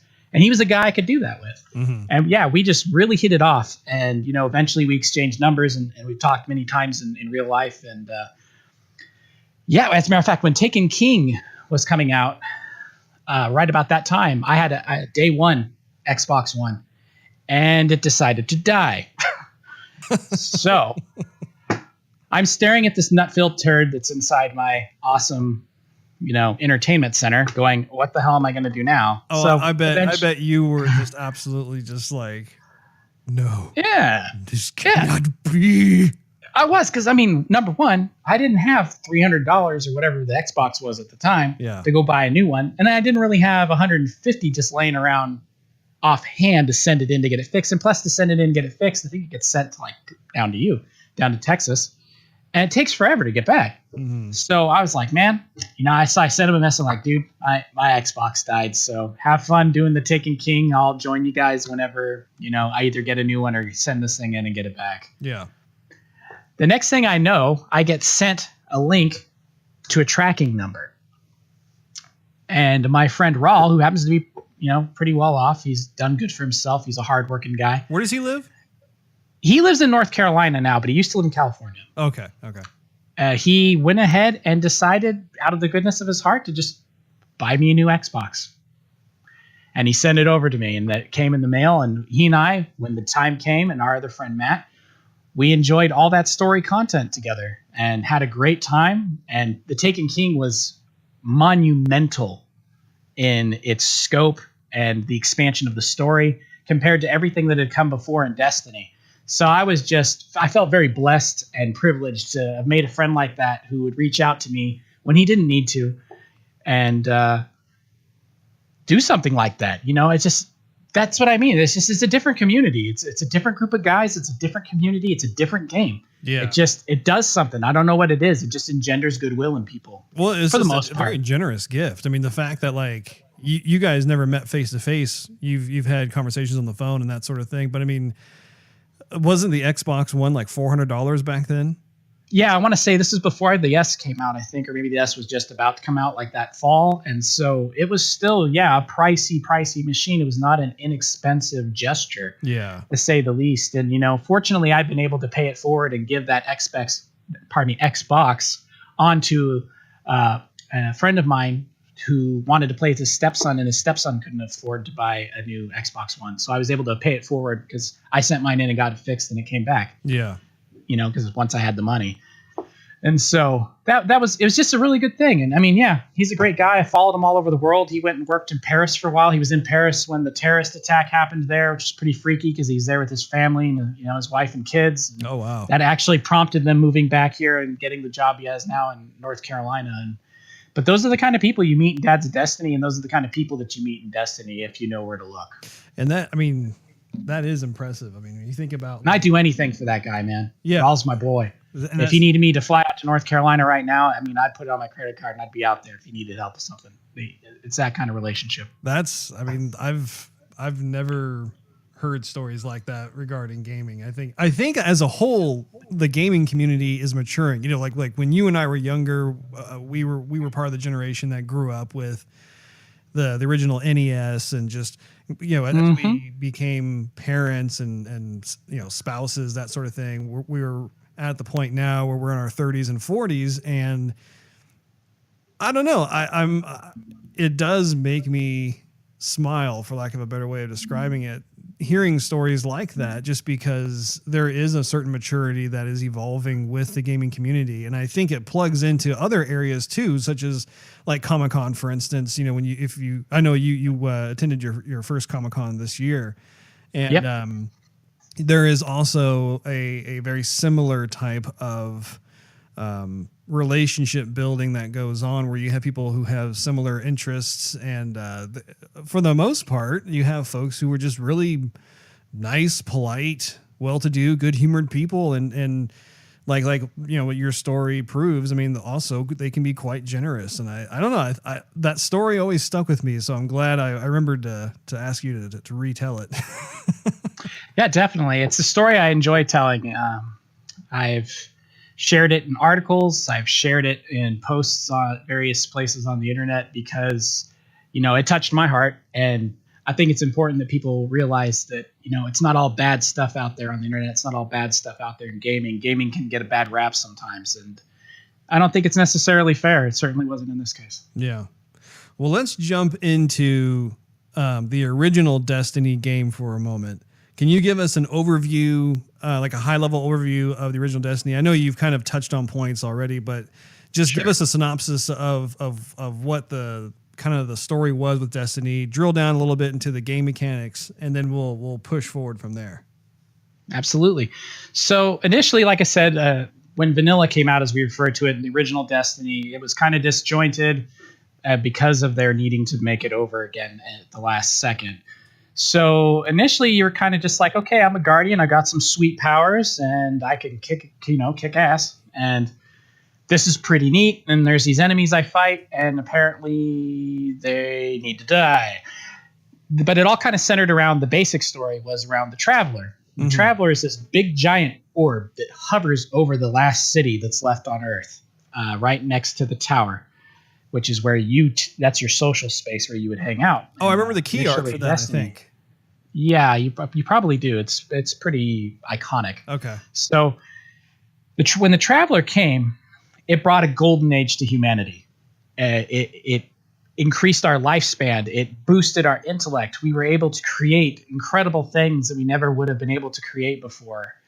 And we went through a golden age that lasted several hundred years until the darkness came. Well, apparently the Traveler had an enemy that's been chasing it across the cosmos, and it's known as the darkness. And when it came for us, the Traveler tried to run away. Well, we had built some pretty awesome AIs here on Earth, and one of them was an AI named Rasputin. And Rasputin decided to blast with all of his awesome power, because he's basically got access to all of Earth's defenses. Mm-hmm. He blasted the Traveler and crippled it, so the Traveler couldn't run away. So in a last-ditch effort to protect itself and humanity from the darkness, he created ghosts and started reviving dead people as guardians. So we're kind of like liches a little bit, you know. The ghost is kind of your phylactery. It controls your light, has the ability to revive you and whatnot. So that's a key part of the story. Your ghost is always with you and does most of the narration. So that's the basic story, how it got started. From there, it's like we had multiple enemies we fight. The main enemies in Destiny to this point are the Vex, which are what's the word I'm looking for? Well, they look like robots. Let's just put it that way. They look like robots, but they're actually made up. They live in a fluid, and they're like kind of like, what is it? The Man-O-War? They live in a fluid? Yeah, they actually live in a fluid. Okay. We call it Vex milk, and they're like the Man-O-War. So they're why can I not think of the word? This is driving me nuts. Oh my gosh. But anyway, so there's a bunch of them inside each one of these things, and they control these constructs to attack. They are able to travel through time, and they're trying to create a future where they will still exist. Mm-hmm. So they're doing their own thing, and they're constantly getting in the way. And the first raid that you had was actually against the Vex in this place called the Vault of Glass. The second enemy is the Fallen. The Fallen were the last race that the Traveler stopped at. They used to be known as the Elixni. They refer to themselves as the Fallen because when the Traveler left, they lost all of their gifts. All the things that we enjoy as Guardians that the Traveler brought, they used to have. And they want it back. So they came to Earth chasing the Traveler, trying to figure out how to get the Traveler to reinstate a golden age for them. So you can understand why we have problems with those guys. And then you have the Hive, which the Hive are the mortal enemy of... Hive! They're the mortal enemy. They're what the darkness is. They're the mortal enemy of the Traveler that's been chasing them across the cosmos for literally millions and millions of years. And they are multifaceted, lots of different types of Hive, and they had a leader named Oryx. That's what the Taken King expansion was all about, who is the one that's been following the Traveler across the cosmos and trying to destroy it, because they live by this thing that's called sword logic that I won't get into because we'll be here all night. It's complicated. It's deep lore. But anyway, so the basic premise is that you've been fighting all these enemies. You've been trying to protect humanity, and you're trying to figure out a way to get humanity going again, because humanity's in a rough place. Most of the Earth is dead zones where there really isn't nothing. And most of humanity lives in the city right underneath the tower. And there's all these forces that are going against humanity trying to wipe you out. And we're the only thing that stands in between them as Guardians. And you've got the Warlock class, which is sort of like the mage class of Destiny. Mm-hmm. They're known as being very book smart, dabbling in lore. They're about intellect and discovery and research, and they wield powers more similarly to a mage. You've got the Titan. Anybody who's played Halo, they'll understand the Titan right off the bat. He's the big tank, get in your face and punch the things, blow crap up, take names, as they say. And that's what I play as. I actually run 3 of them on my Xbox because I love Titan so much. So Titan's like the tank class.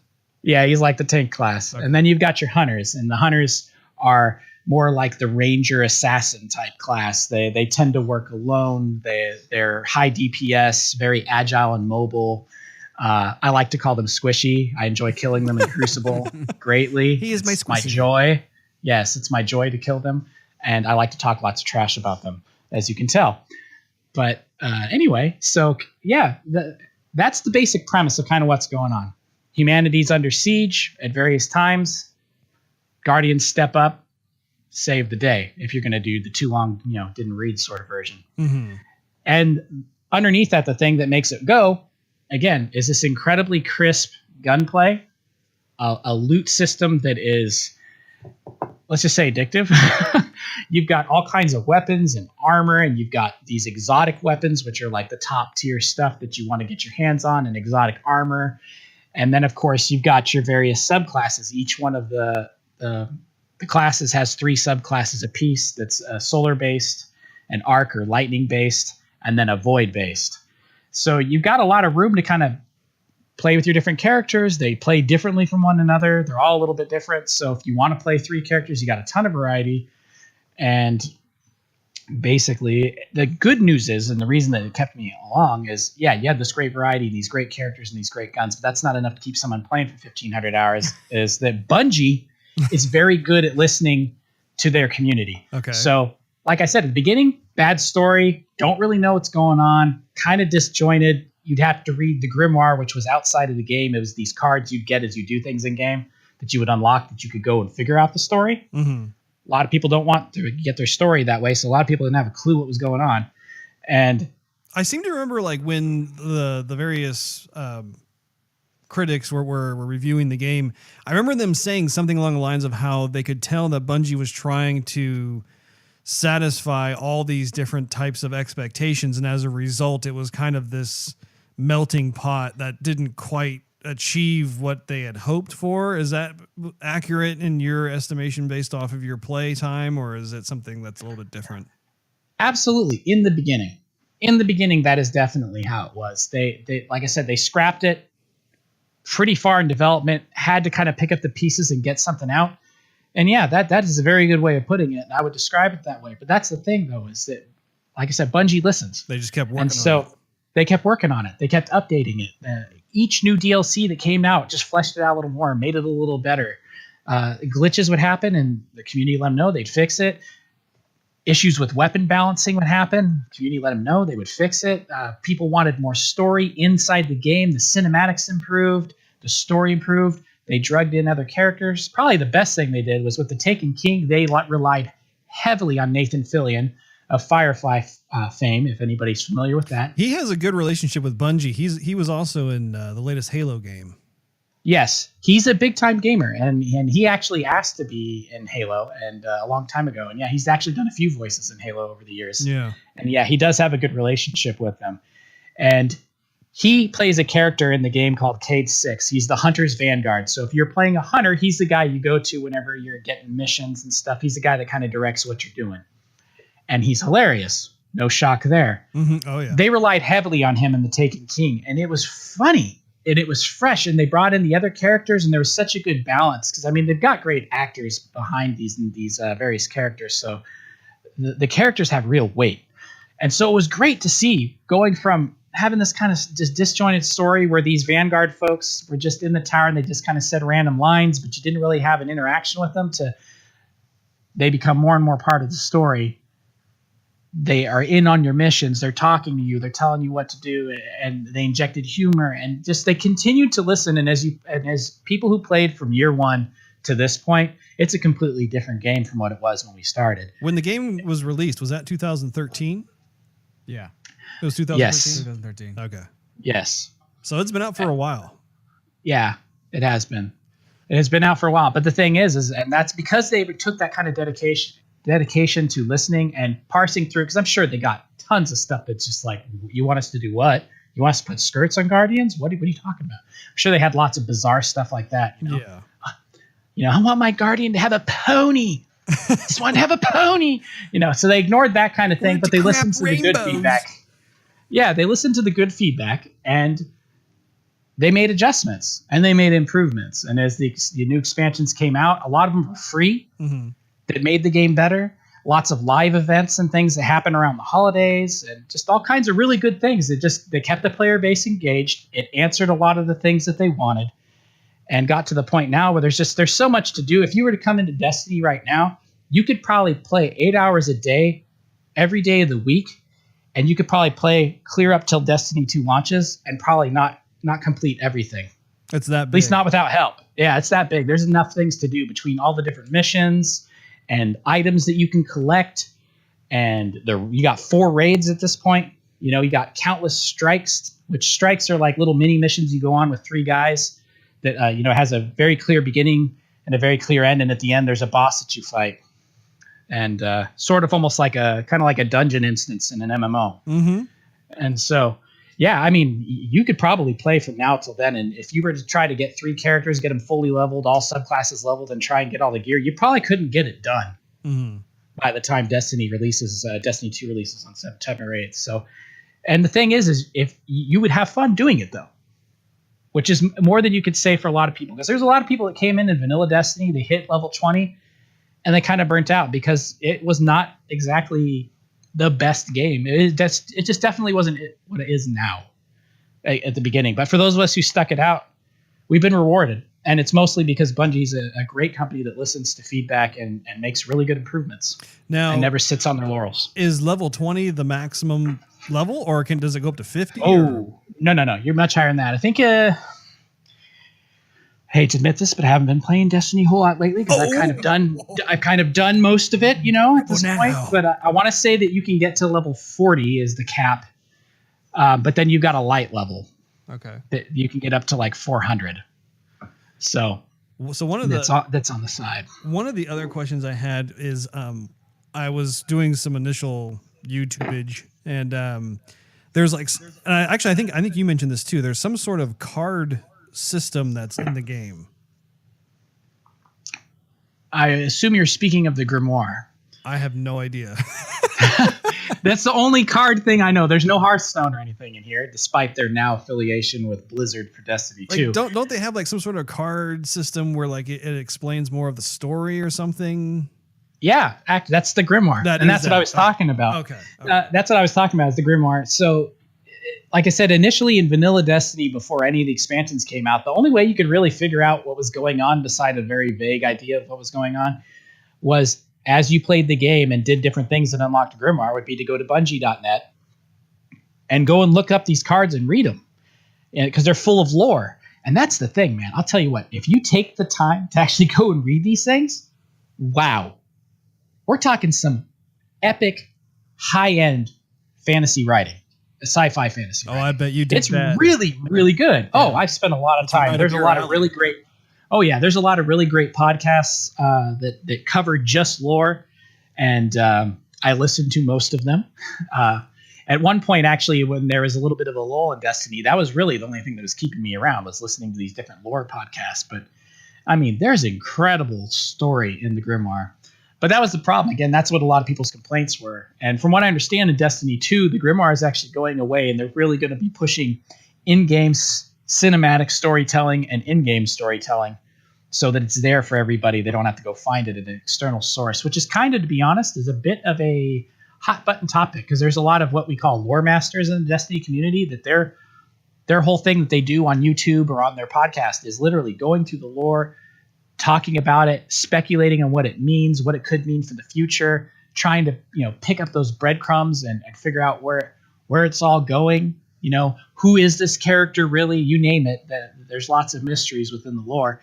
And so they're kind of, feeling like their identity has been marginalized. And so it'll be interesting to see how Bungie handles that exactly. Mm-hmm. Not to get on to Destiny 2, because I know we're still talking about Destiny 1, but since we're talking about the Grimoire, I feel it applies. Oh, yeah. It'll be interesting to see if they can continue to have the level of storytelling that they have for those of us who are willing to go to the Grimoire, only in-game. My fear personally is that the storytelling will be mostly related to the here and now, mm-hmm. to what's the events happening at hand, and not talk as much about the history. And if that is the case, that would be really sad, because they've created a really robust history for Destiny with some epic characters that it would just be really sad if those stories were just kind of left behind. So I'd be interested to see what they do to kind of compensate for a lack of Grimoire. But for those who are in Destiny 1 right now playing, the Grimoire is there. You unlock it as you do different things and you accomplish different feats within the game. And if you want to to read some really good stuff, and that's a good place to go if you're just getting into Destiny and you want to know more about what's going on. Okay. So this next question I have for you is one of the ones that I'm really interested in hearing. Since my brother over here, Steve, and I, as you well know, are big Halo guys. How exactly is Destiny similar and different from Halo? Because obviously Bungie has used some of the same type of approaches with it being a first-person shooter, that sort of thing. Us not playing the game, of course, we don't have a good idea of just, what they decided to continue using, if anything, versus what they decided to do differently. So what are your thoughts on that? So, I mean, everyone knows Halo. Halo is what put Bungie on the map, really. Yeah. I mean, they had other games before that did well and were acclaimed, but what really launched them as a studio that they are today was Halo. So you can see the backbones of Halo inside of Destiny. Everything from the world building to the Titan. Like I said, the Titan bears a lot of resemblance to the Master Chief. Even his armor, in some ways, is kind of some of it anyway is kind of similar. Mm-hmm. And you can definitely tell that the Titan was heavily influenced by Mr. 117. But and of course the gunplay. And of course the gunplay. They have such a great formula for a console-based shooter. Like, it's just everything feels crisp, it feels right. It doesn't feel, sluggish or jumpy. All that kind of stuff from Halo found its way over to Destiny. Mm-hmm. And the one thing I think that a lot of people were sad about that didn't find its way over initially was the storytelling. Because for many of us who played the Halo games, that's the thing that set it apart as a first-person shooter, was the fact that it's just hands and arms above. Hold on, my dog's barking. Kai! Shh! You're going to have to edit that out. Hey, Bucci. Nah, we'll keep it in. It's all good. Anyway. Keeping it real. So, anyway, it's hard to think of the dang dog barking. I got a quick question for you, Nick. Yeah. I haven't said anything for 45 minutes. Oh, there he is. Let me get a question in here. All right. So, I was trying to piece this together, knowing nothing about the lore and knowing nothing about Destiny, but playing Borderlands 2 and the entire Halo series. Would you say that, obviously, the play mechanics and the shooting from Halo are mixed with the personality of, say, like Borderlands 2? Would you say that'd be a good mix? Personality-wise, would Destiny be it? There are some similarities, and being that those are my two favorite shooters, prior to ever playing Destiny, pretty much of all time, I can see where you're going there. Borderlands is a very comical game. It pokes fun at pop culture. It's hilarious. I mean, there's really no other way to put it, and it has that unique looter shooter thing going on, but a heavier RPG element than, say, Halo. Right. That RPG element, that has made its way over to Destiny. So the RPG element, the looter element, although I would say that Borderlands still probably has got quite a few more weapons than Destiny does. That's kind of their thing, is just oodles and oodles of guns. Gun porn. Yeah, total gun porn. Exactly. It's like, some might say you would have a joygasm. Love the very nice. The gun porn in Borderlands. There you go. Shameless plug. Done. Bells are so check it. Write the check. There we go. Oh, they're huge. Oh, it feels so good in my hand, like it was born on me. I like to yeah.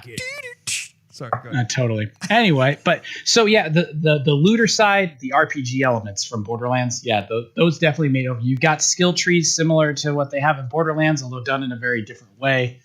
And of course, you've got loot, lots and lots of loot. I'll tell you what, if there's anything that Mr. Rose here likes, Mr. Moose, it's some loot. Ooh. I'm a Diablo junkie, so yeah, and so it scratches a lot of itches. So yeah, in the way of shooting. And that crisp mechanics that you're used to from Halo, if you come into Destiny, that's going to feel familiar real fast. But then you've got all these powers, and you've got this sort of more RPG type element, and you've got all this loot, and you want all this loot because you want to look awesome, and you want to shoot the things with cool stuff. So you've got that aspect coming on, and then you've got the MMO side. That's the one thing that it has that's kind of separate from both those games, is that there is this massive multiplayer element to it. Not quite, as fleshed out as, say, something like World of Warcraft. But like I said earlier, it encourages you to get people, join a clan, and play with your buddies. And get in there with, 3 of you for if you're going to go into strike, get 3 of your buddies and go in and do that. If you're going to do patrol, get 3 of your buddies, go and do that. If you're going to do raid, you're getting 6 of your buddies, you're going to go do that. If you're going to go to Crucible, same thing. You could get 6. Or if you're going into Trials, you get 3 of your best PvP buds and go buck wild. And so anyone who's played Halo will have some familiarity as far as the control schemes and things like that. But it's just such a different game when you add on all that RPG type stuff. RPG and looter shooter. And is that what they call it? Looter shooter? I like that. Yeah, they call it a looter shooter. And so it's such an interesting amalgamation. And there really isn't another game that's quite like it, because as good as Borderlands is, the gunplay is not as crisp as a game like Halo. Yeah.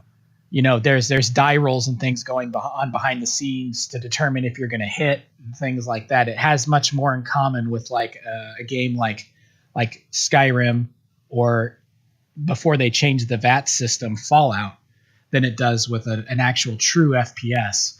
So this combines all of the crisp action and function of the FPS genre, Halo in particular, with these 2 other elements of RPG, and then obviously the looter shooter style thing of Borderlands. So it makes for just a really, in my opinion, addicting gameplay. It's really fun, and it's easy to get sucked in. Yeah. Especially if you got some good people to do it. But yeah, it has its similarities and its bare bones in Halo, but it's become quite its own thing. It's kind of their magnum opus, really. Yeah. I'm going to check with Steve here real quick. Did you have any other questions before we dive into Destiny 2? I just want to make sure I'm not going to leave you in the cold, Steve. Yeah. I appreciate that, Russ. No, I think, I have questions, but you kind of sort of asked a bunch of them or a roundabout way. It's almost like we're on the same wavelength. Isn't that great? It's like you're related. No, weird. I was going to ask questions about the community and whatnot, which you already did. So I think I got everything answered so far. Nice. Good job, Russ. Hey, that's like I almost know what I'm doing over here. It's nice to hear. Almost, but let's not get your head all inflated. No. I know you, so. Keyword being almost. One thing I will say is if somebody wanted to come in and start playing Destiny right now to occupy their time before they went to Destiny 2 just to get their feet wet, you could do it. You could have a great time, especially if you got yourself tied in with a good clan, or if you've got several buddies that play it. You could come in and have a good time right now if you wanted to. And it wouldn't be a bad way to kind of get an idea of what's coming. But I will tell you, they're setting up Destiny 2, since we're about to talk about that. They're setting up Destiny 2 to appeal to someone that's just getting there. It's really a fresh start. And that's one of the things that I had my interest piqued as a result, because I saw the key art come out and I was like, wow, that key art looks pretty sweet. And then I started looking more into it, and they were really quick to say how this is a brand new story. This is not a continuation of the older story. And just, a lot of what I was seeing caused me to want to be able to talk to you about Destiny as a whole, just because you, along with quite a few other buddies of mine, are just like you in the sense of their dedication to the game, how passionate they are playing it, and ironically enough, they're all dads. And it's funny because they've all joined their own clan, and I think they have some similar attributes to the clan that you described as well. But I think that there is some sort of overarching universal camaraderie that is attached to that, and I always thought that was a pretty neat thing to just listen to. So when Destiny 2 started to leak out, I was thinking, well, okay, I think I might be open to giving this a shot, just based on, of course it's Bungie. Bungie, based off of the Halo franchise alone, I have very high hopes for games that they come out with. So bouncing over officially into Destiny 2, last week, Bungie held, I guess along with Activision, they had their big Destiny 2 reveal, and of course all the members of the press were there and that sort of thing. What are some of your main takeaways from the event? So it's really good that we're going to start right there. Some of the main takeaways. So, like you were saying, you got people that are playing this game, and they've developed that camaraderie. And so, one of the things that Bungie stated right off the bat inside the stream was that they had big goals for D2 and 3 particular ones that they pointed out. They wanted to create a world that pulls you, the player, in. They wanted to make sure that you have amazing things to do, regardless of how you play, whether you're a solo player, a hardcore PvP guy, a raider, or whatever you like to do. And they wanted to make sure, lastly, that you always have someone to play with. So one of the harder things about Destiny 1 was that there were some activities that had a matchmaking engine set into it. But the high-end stuff, the Nightfalls, the raids, they didn't. So if you didn't have a clan, it could be kind of a pain in the butt to try and get into a raid and play that for the first time, or play a Nightfall, which Nightfall is a extremely hard strike. So they take one of the strikes that's in the game and they put all these modifiers in it. Mm-hmm. If you've ever played Firefight in the old Halo games, as you played through at each level, it'd start adding these modifiers in that made it harder. Yeah, that's kind of like what the Nightfall is like. You couldn't do those unless you knew some people that would go in to do it. Or you had to do LFGs and pick up with randoms. And as we talked about, when you're picking up with random people, you're getting the pick. You're not getting the pick of the litter. You're getting whatever's left over. And there's a lot of people who did have toxic encounters when just doing LFG type stuff, looking for group. So they have gone out of their way. I'd say this is one of the biggest things, to really push clans into the forefront and to create a situation where clans can take a person and drag them through the game. So it's called guided games, and you can take what happens is they'll take a clan, and if you've got 5 guys in your raid party and you need a 6th, you can go on there and say, boop, okay, here we are, here's our clan thing, and your clan deal will pop up, and it'll have kind of like your little blurb about what your clan is about, and it'll put you out there that you're looking for a player.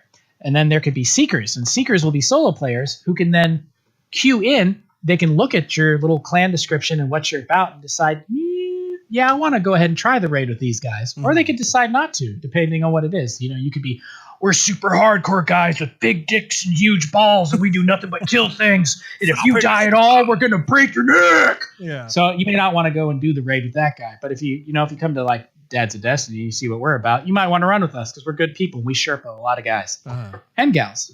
So yeah, they're able to then look and kind of peruse through these various people because it'll just put a whole bunch of them up. Hey, choose from one of these groups. And now someone who would never have an opportunity to do these high-end stuff will be able to do it. That's one of the biggest things that's changed from Destiny 1 to Destiny 2. And that's great because it further fosters that community. Yeah. You're going to get new members in your clans from doing this stuff because they're going to come in and they're going to play with like a guy like you and Steve. And they're going to be like, man, those dudes were hilarious. And they were good people and they were low key and low stress. We had the best time. I want to play with them again. What clan y'all in? Mm-hmm. Oh, yeah. Here it is right here. I just picked the thing. Yeah. Okay. Can I get an invite to your guys' clan? So it's just going to continue to foster that good community, that the cohesion, and that sense that we're all in this together. And I think that's probably one of the biggest things that they did. That was one of the big things they started out with, was talking about these things. Going back to the creating a world that pulls you in and having amazing things to do. Currently, patrols, which are one of the things you can do. You can go to one of the planets that's available, unlocked in Destiny 1, fly in. There's these public events. These random things will happen. Enemies will show up. You got to defeat them for a certain amount of time and protect something. And then once you do, you get completion of the public event. You get some various loot. But it was kind of simplistic. So patrols get old really fast. If all you're ever doing in Destiny is patrols, you'll get bored really quickly. Mm-hmm. So they were like, you know what? We need to take things like that a lot of the solo players like to play and make them more robust. So they're doing things. They're adding in adventures. So there's going to be NPCs out in the world that you're going to meet that are going to further along the Destiny 2 story and flesh out the world and send you out to do things. And they say these missions are going to be like, 15, 20-minute missions where you go out and do something, and then there's going to be rewards from doing it. You're going to learn more about the Destiny universe outside of the main campaign story. There's going to be treasure maps that you get, so you can go and find hidden loot. Our treasure. So it's going to encourage you to explore. Now, a couple of my buddies, my friend Raul, who I talked about earlier, they refer to me as Indiana Jones because whenever we're in a new mission, I'm trying to climb everything. I'm trying to get everywhere. They're like, "Where's Moose? Where did he go?" oh, what are you doing up there? How did you get up there? And I wanted to see if I could find a hidden ghost or something, man. It's like how I gotta find stuff. I gotta find them things. Yeah, exactly. And I'm like, come on, cue the Indiana Jones music. Let's do this. Yeah. But anyway, so they're putting things like that out in the world in the patrol so that if you just show up and you want to just be by yourself and just run around for a little while and just do something kind of just mellow like patrol, there's going to be countless stuff for you to do. And then, of course, they're still taking the great things, strikes, campaign mode, later on the raid, PvP, all that stuff's going to be there, and they're just making it better. Mm-hmm. Yeah, I remember when the jump between Halo 1 and Halo 2 occurred at E3 where they were showing off all these new gameplay mechanics and that sort of thing. I mean, it was just... my head was just blown. Oh yeah, me too. Just looking at the amount of brand new, never before seen gameplay mechanics in there, and it sounds like dual wielding SMGs. Anybody remember that? Yeah, hijacking a vehicle. Remember that? Yeah, dude. Yeah, that's good stuff, man. Mm-hmm. Taking me back to good old days. I want to cry. You're my boy, Blue. You're my boy. Somebody play Dust in the Wind. All right. So let's see. So you said you were talking about having amazing things to do regardless of how you play, solo, PvP, raider, etc. Mm-hmm. Always have someone to play with. Yep. And then creating a world. That was the other thing. I guess I didn't really elaborate. So some of the biggest complaints, as I've already said a couple times, was that the story was kind of hard to find at times early on in Destiny. Got much better as it went along.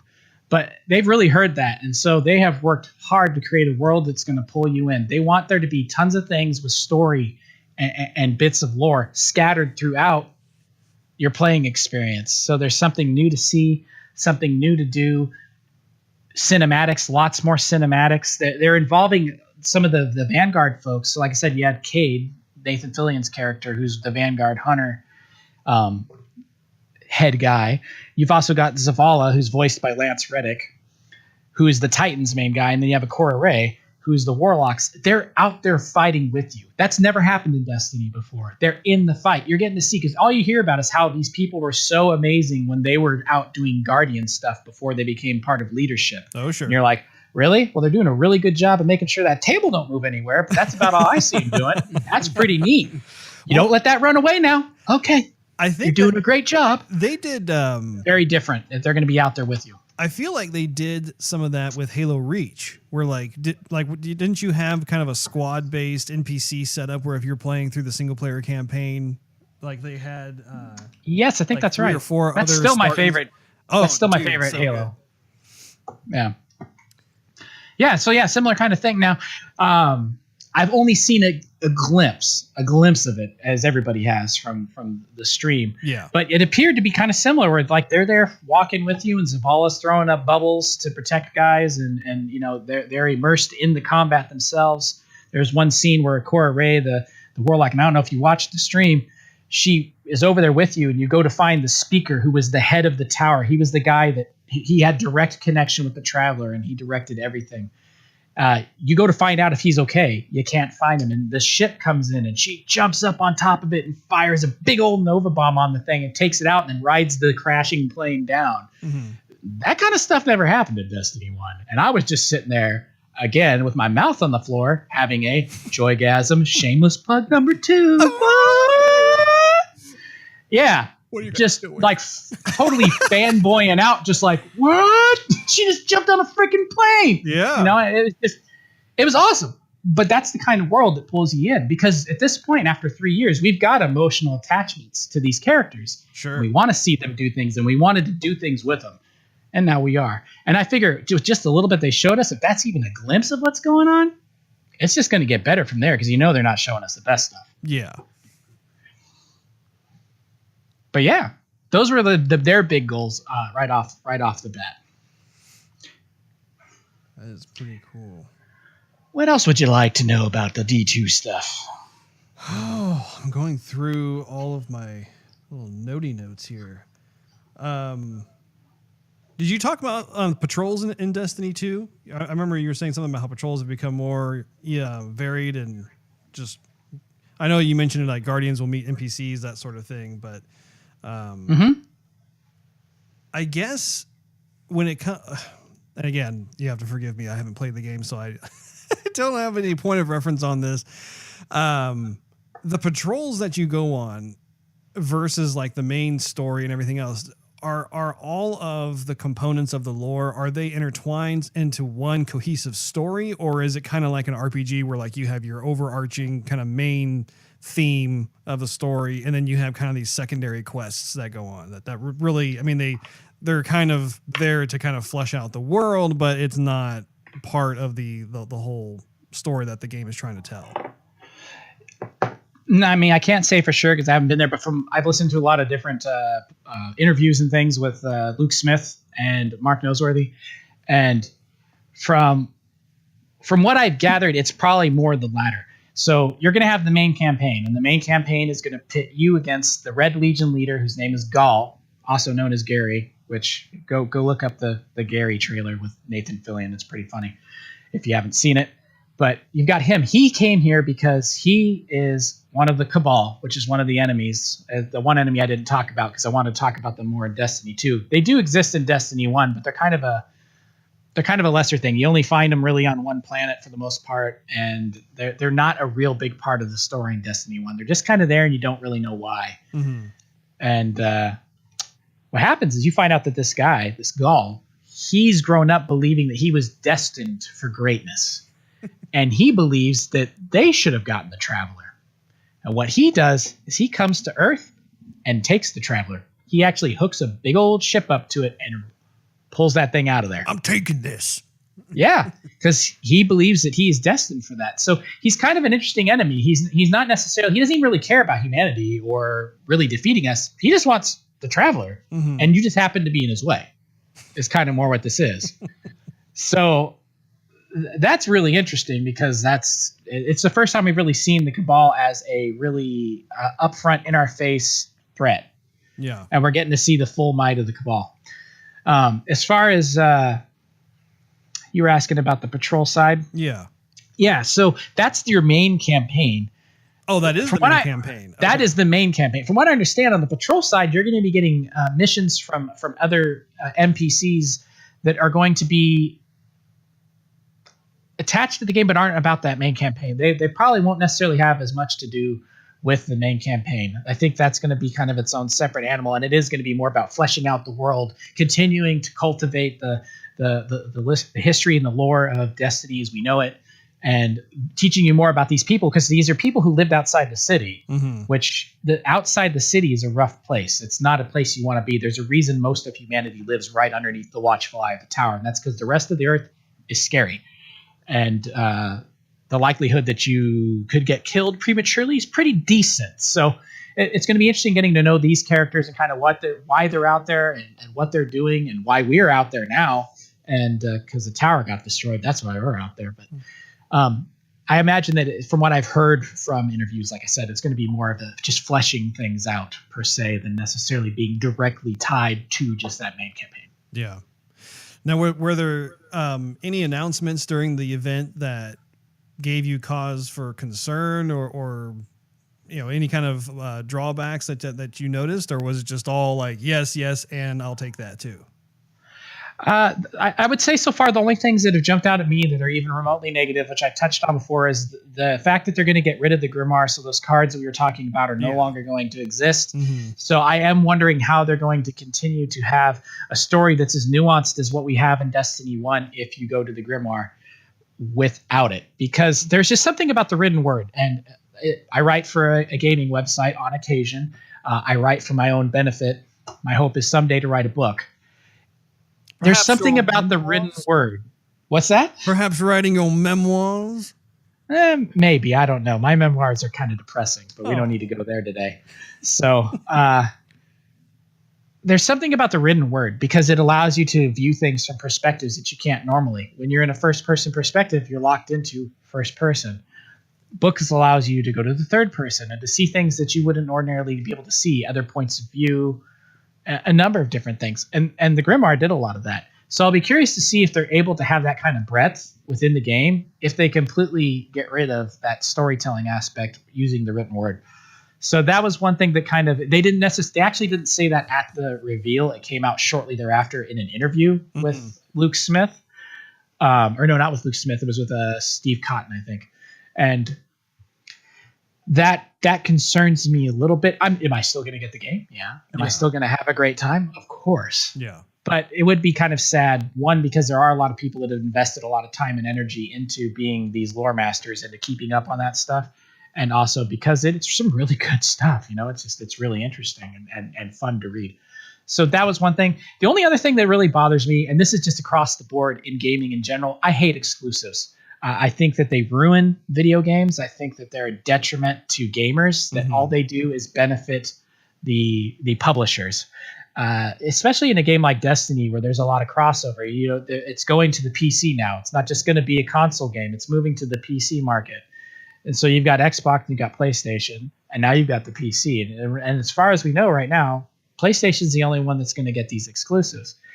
I don't mind if an exclusive is only there for a month. I could live with that. Okay, they've got access to these maps and this weapon for a month. Yeah. But that's not what's happened with Destiny. Their exclusives have been year to a year plus.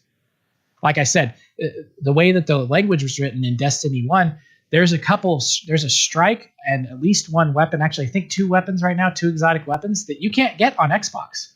And they won't be available till Destiny 2 comes out, when it won't matter. Because none of that stuff's going forward. So the fact that they're continuing to foster that relationship and to push that exclusive deal thing, I just don't think it's really good for gamers in general. We all pay the same amount for this game. I'm sorry, I'm on my soapbox here. And yet some of us are getting an inferior product if you're someone who's only going to buy the Xbox version. This comes from a guy who has all 3 systems. I've got a great PC that can run it. I've got a Xbox and I got a PS4. Yeah. So this isn't just, I'm just a poor Xbox guy. I feel bad for anybody that's stuck in that situation, because not everybody can afford to buy multiple systems. And is it a big deal? Is it going to kill your experience with Destiny not having that stuff? Not at all. I like I said, I mained on Xbox, even though I could have mained on PlayStation. Yeah. And I've had a great time. But is it a little bit of a bittersweet, flavor in the mouth? Yeah, it is. So, but again, are those deal breakers? No. So pretty much I'm watching this stream and I'm just mouth on the floor like, yes, more of that. Yes, yes. Hold on a second. Got to pause. Got to take my pants off and change them. They're all wet. Come back. Okay. Put plastic back down on the chair so I don't have an accident again. Where are the tissues? And away we go. I mean, it was beautiful to look at. The little bit of story we saw was just unbelievable. I mean, just a little piece of that mission, and from what we've heard, that's only part of that mission that they showed. That little piece was better than any mission you ever were sent on in Destiny 1. And there's some Destiny 1 missions that I love. Yeah. So, yeah. No, I was all in.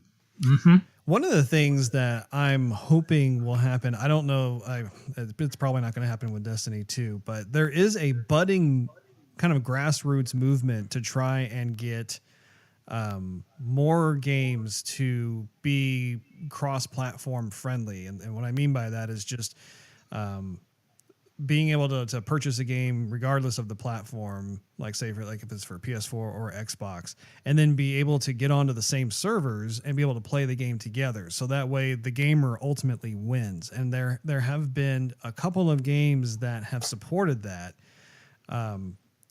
There's that one game, I think it's called like Rocket League or something like that. Is it Rocket League? Yeah, I think so. Yeah, Rocket League. It's a fun game to play. It's like one of those like almost like casual console style games, but the developers intentionally designed it so that it didn't matter if you were on a PS4 or Xbox, you could actually get together with your friends and play and have a good time, because that's what whole thing is all about, is just like getting together with your friends and having a good time.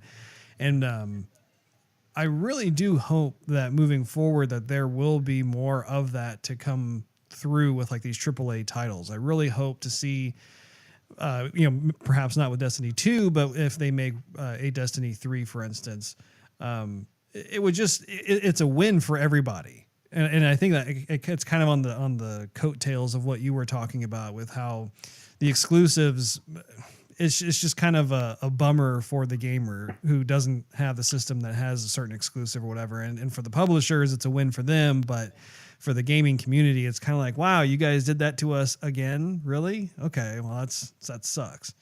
Yeah, and that is kind of the sentiment too. And yeah, I completely agree with you. I think that we're moving towards a time where we're going to see cross-platform.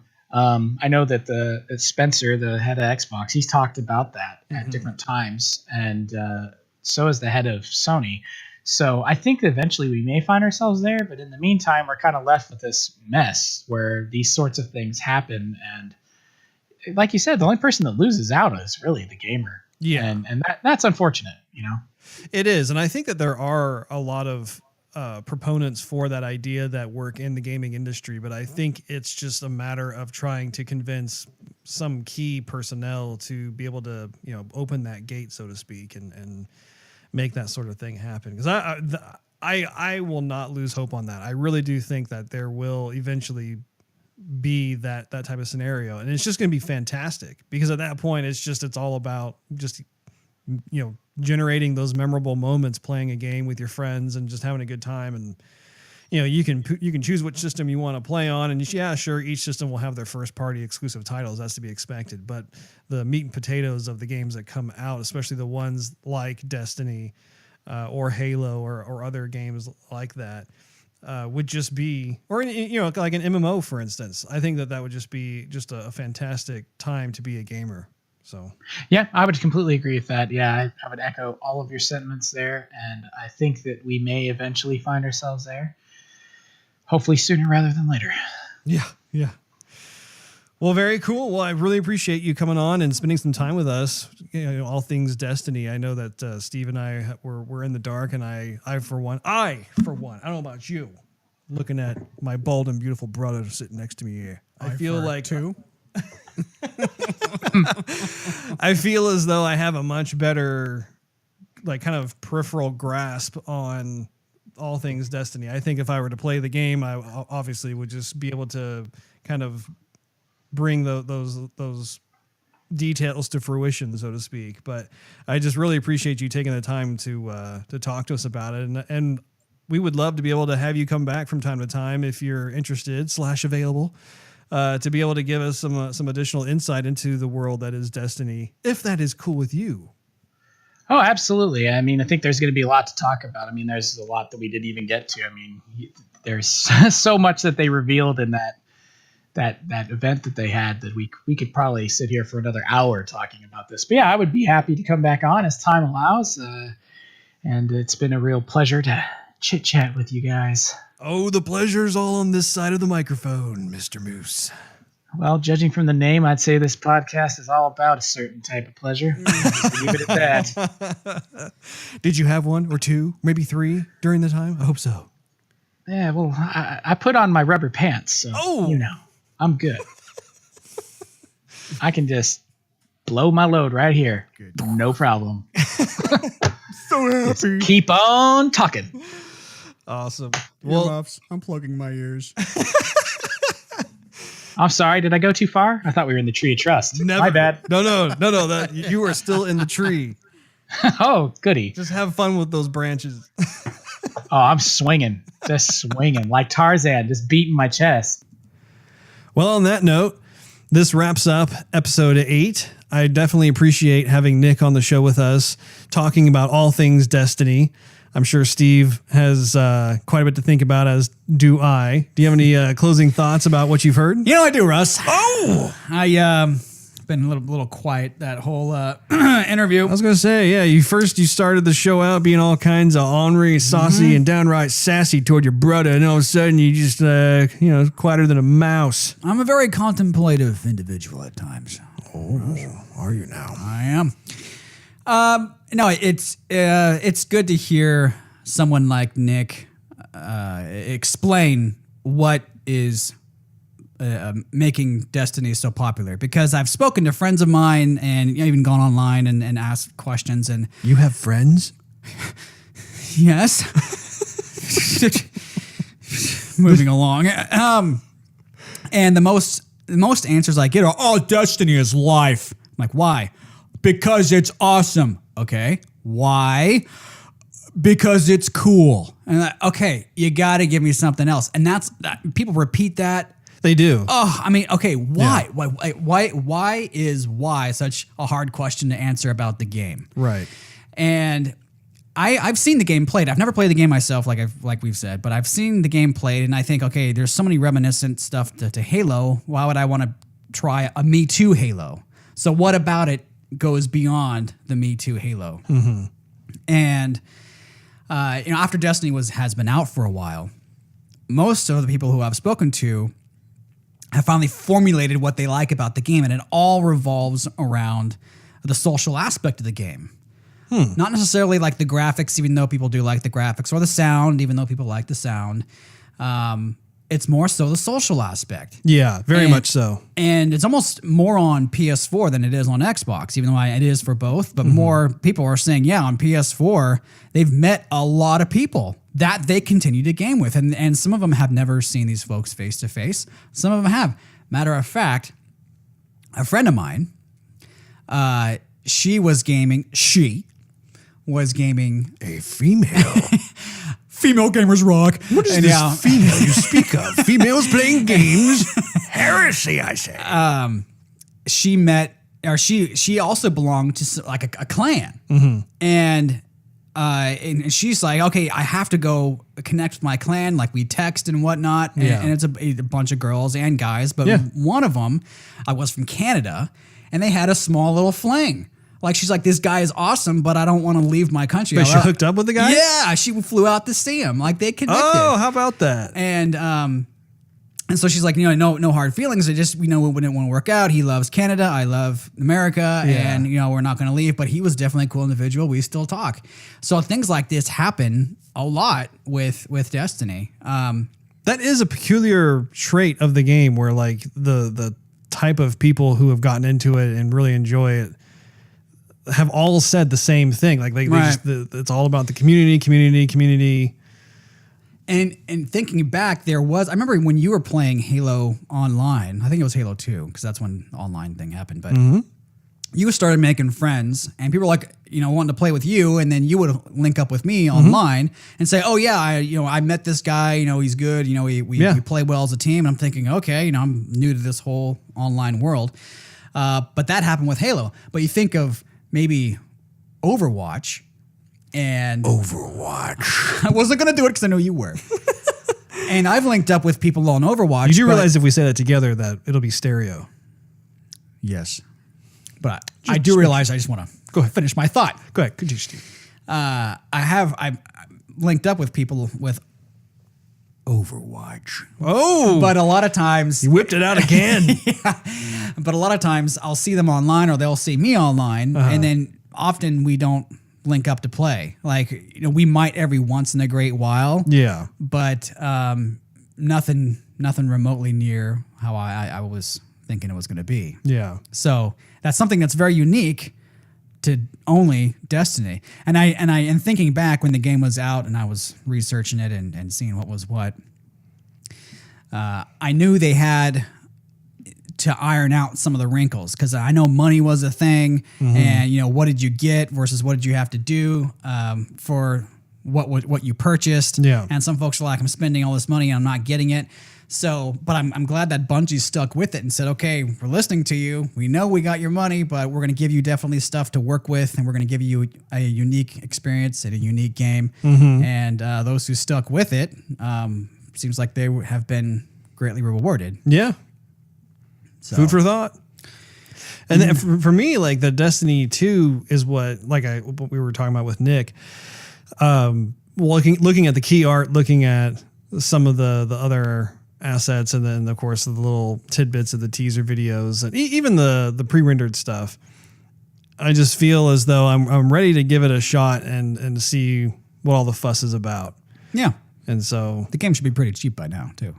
Well, and see, my thing is like, I don't want to start with Destiny 1. I want to start fresh with Destiny 2 because the story is brand new. It's not a continuation from the first one. You could do that. Yeah. Maybe even you could do that too. Maybe I could. I like the sound of that. I have to look forward to that E-Trace. Anyway, I think this about wraps up episode 8. We realize that this is a bit longer than our typical episodes. So if you've stuck it out this long, hey, thanks a lot. Hope you had fun listening. Maybe you're on a road trip. I don't know. Maybe you fell asleep in the chair with our lovely voices just lulling you to sleep. Anyway, if you would like to contact us with any comments, questions, constructive criticisms, that sort of thing, you can reach us on Twitter at Joygasm TV. We invite you also to follow us on Facebook at Joygasm TV. We've been making a point to plop a lot of what we talk about up there. So if you want to check out any of the game trailers that we played for you on the show, or you want to look at some other kind of fun, zany gamer movie, geeky kind of stuff, we certainly invite you to come join us for that. We are on SoundCloud as well at soundcloud.com/joygasmtv. So other than that, I will bid you adieu and see you next time. I will bid you adieu too, Russ. Oh. And audience. Au revoir.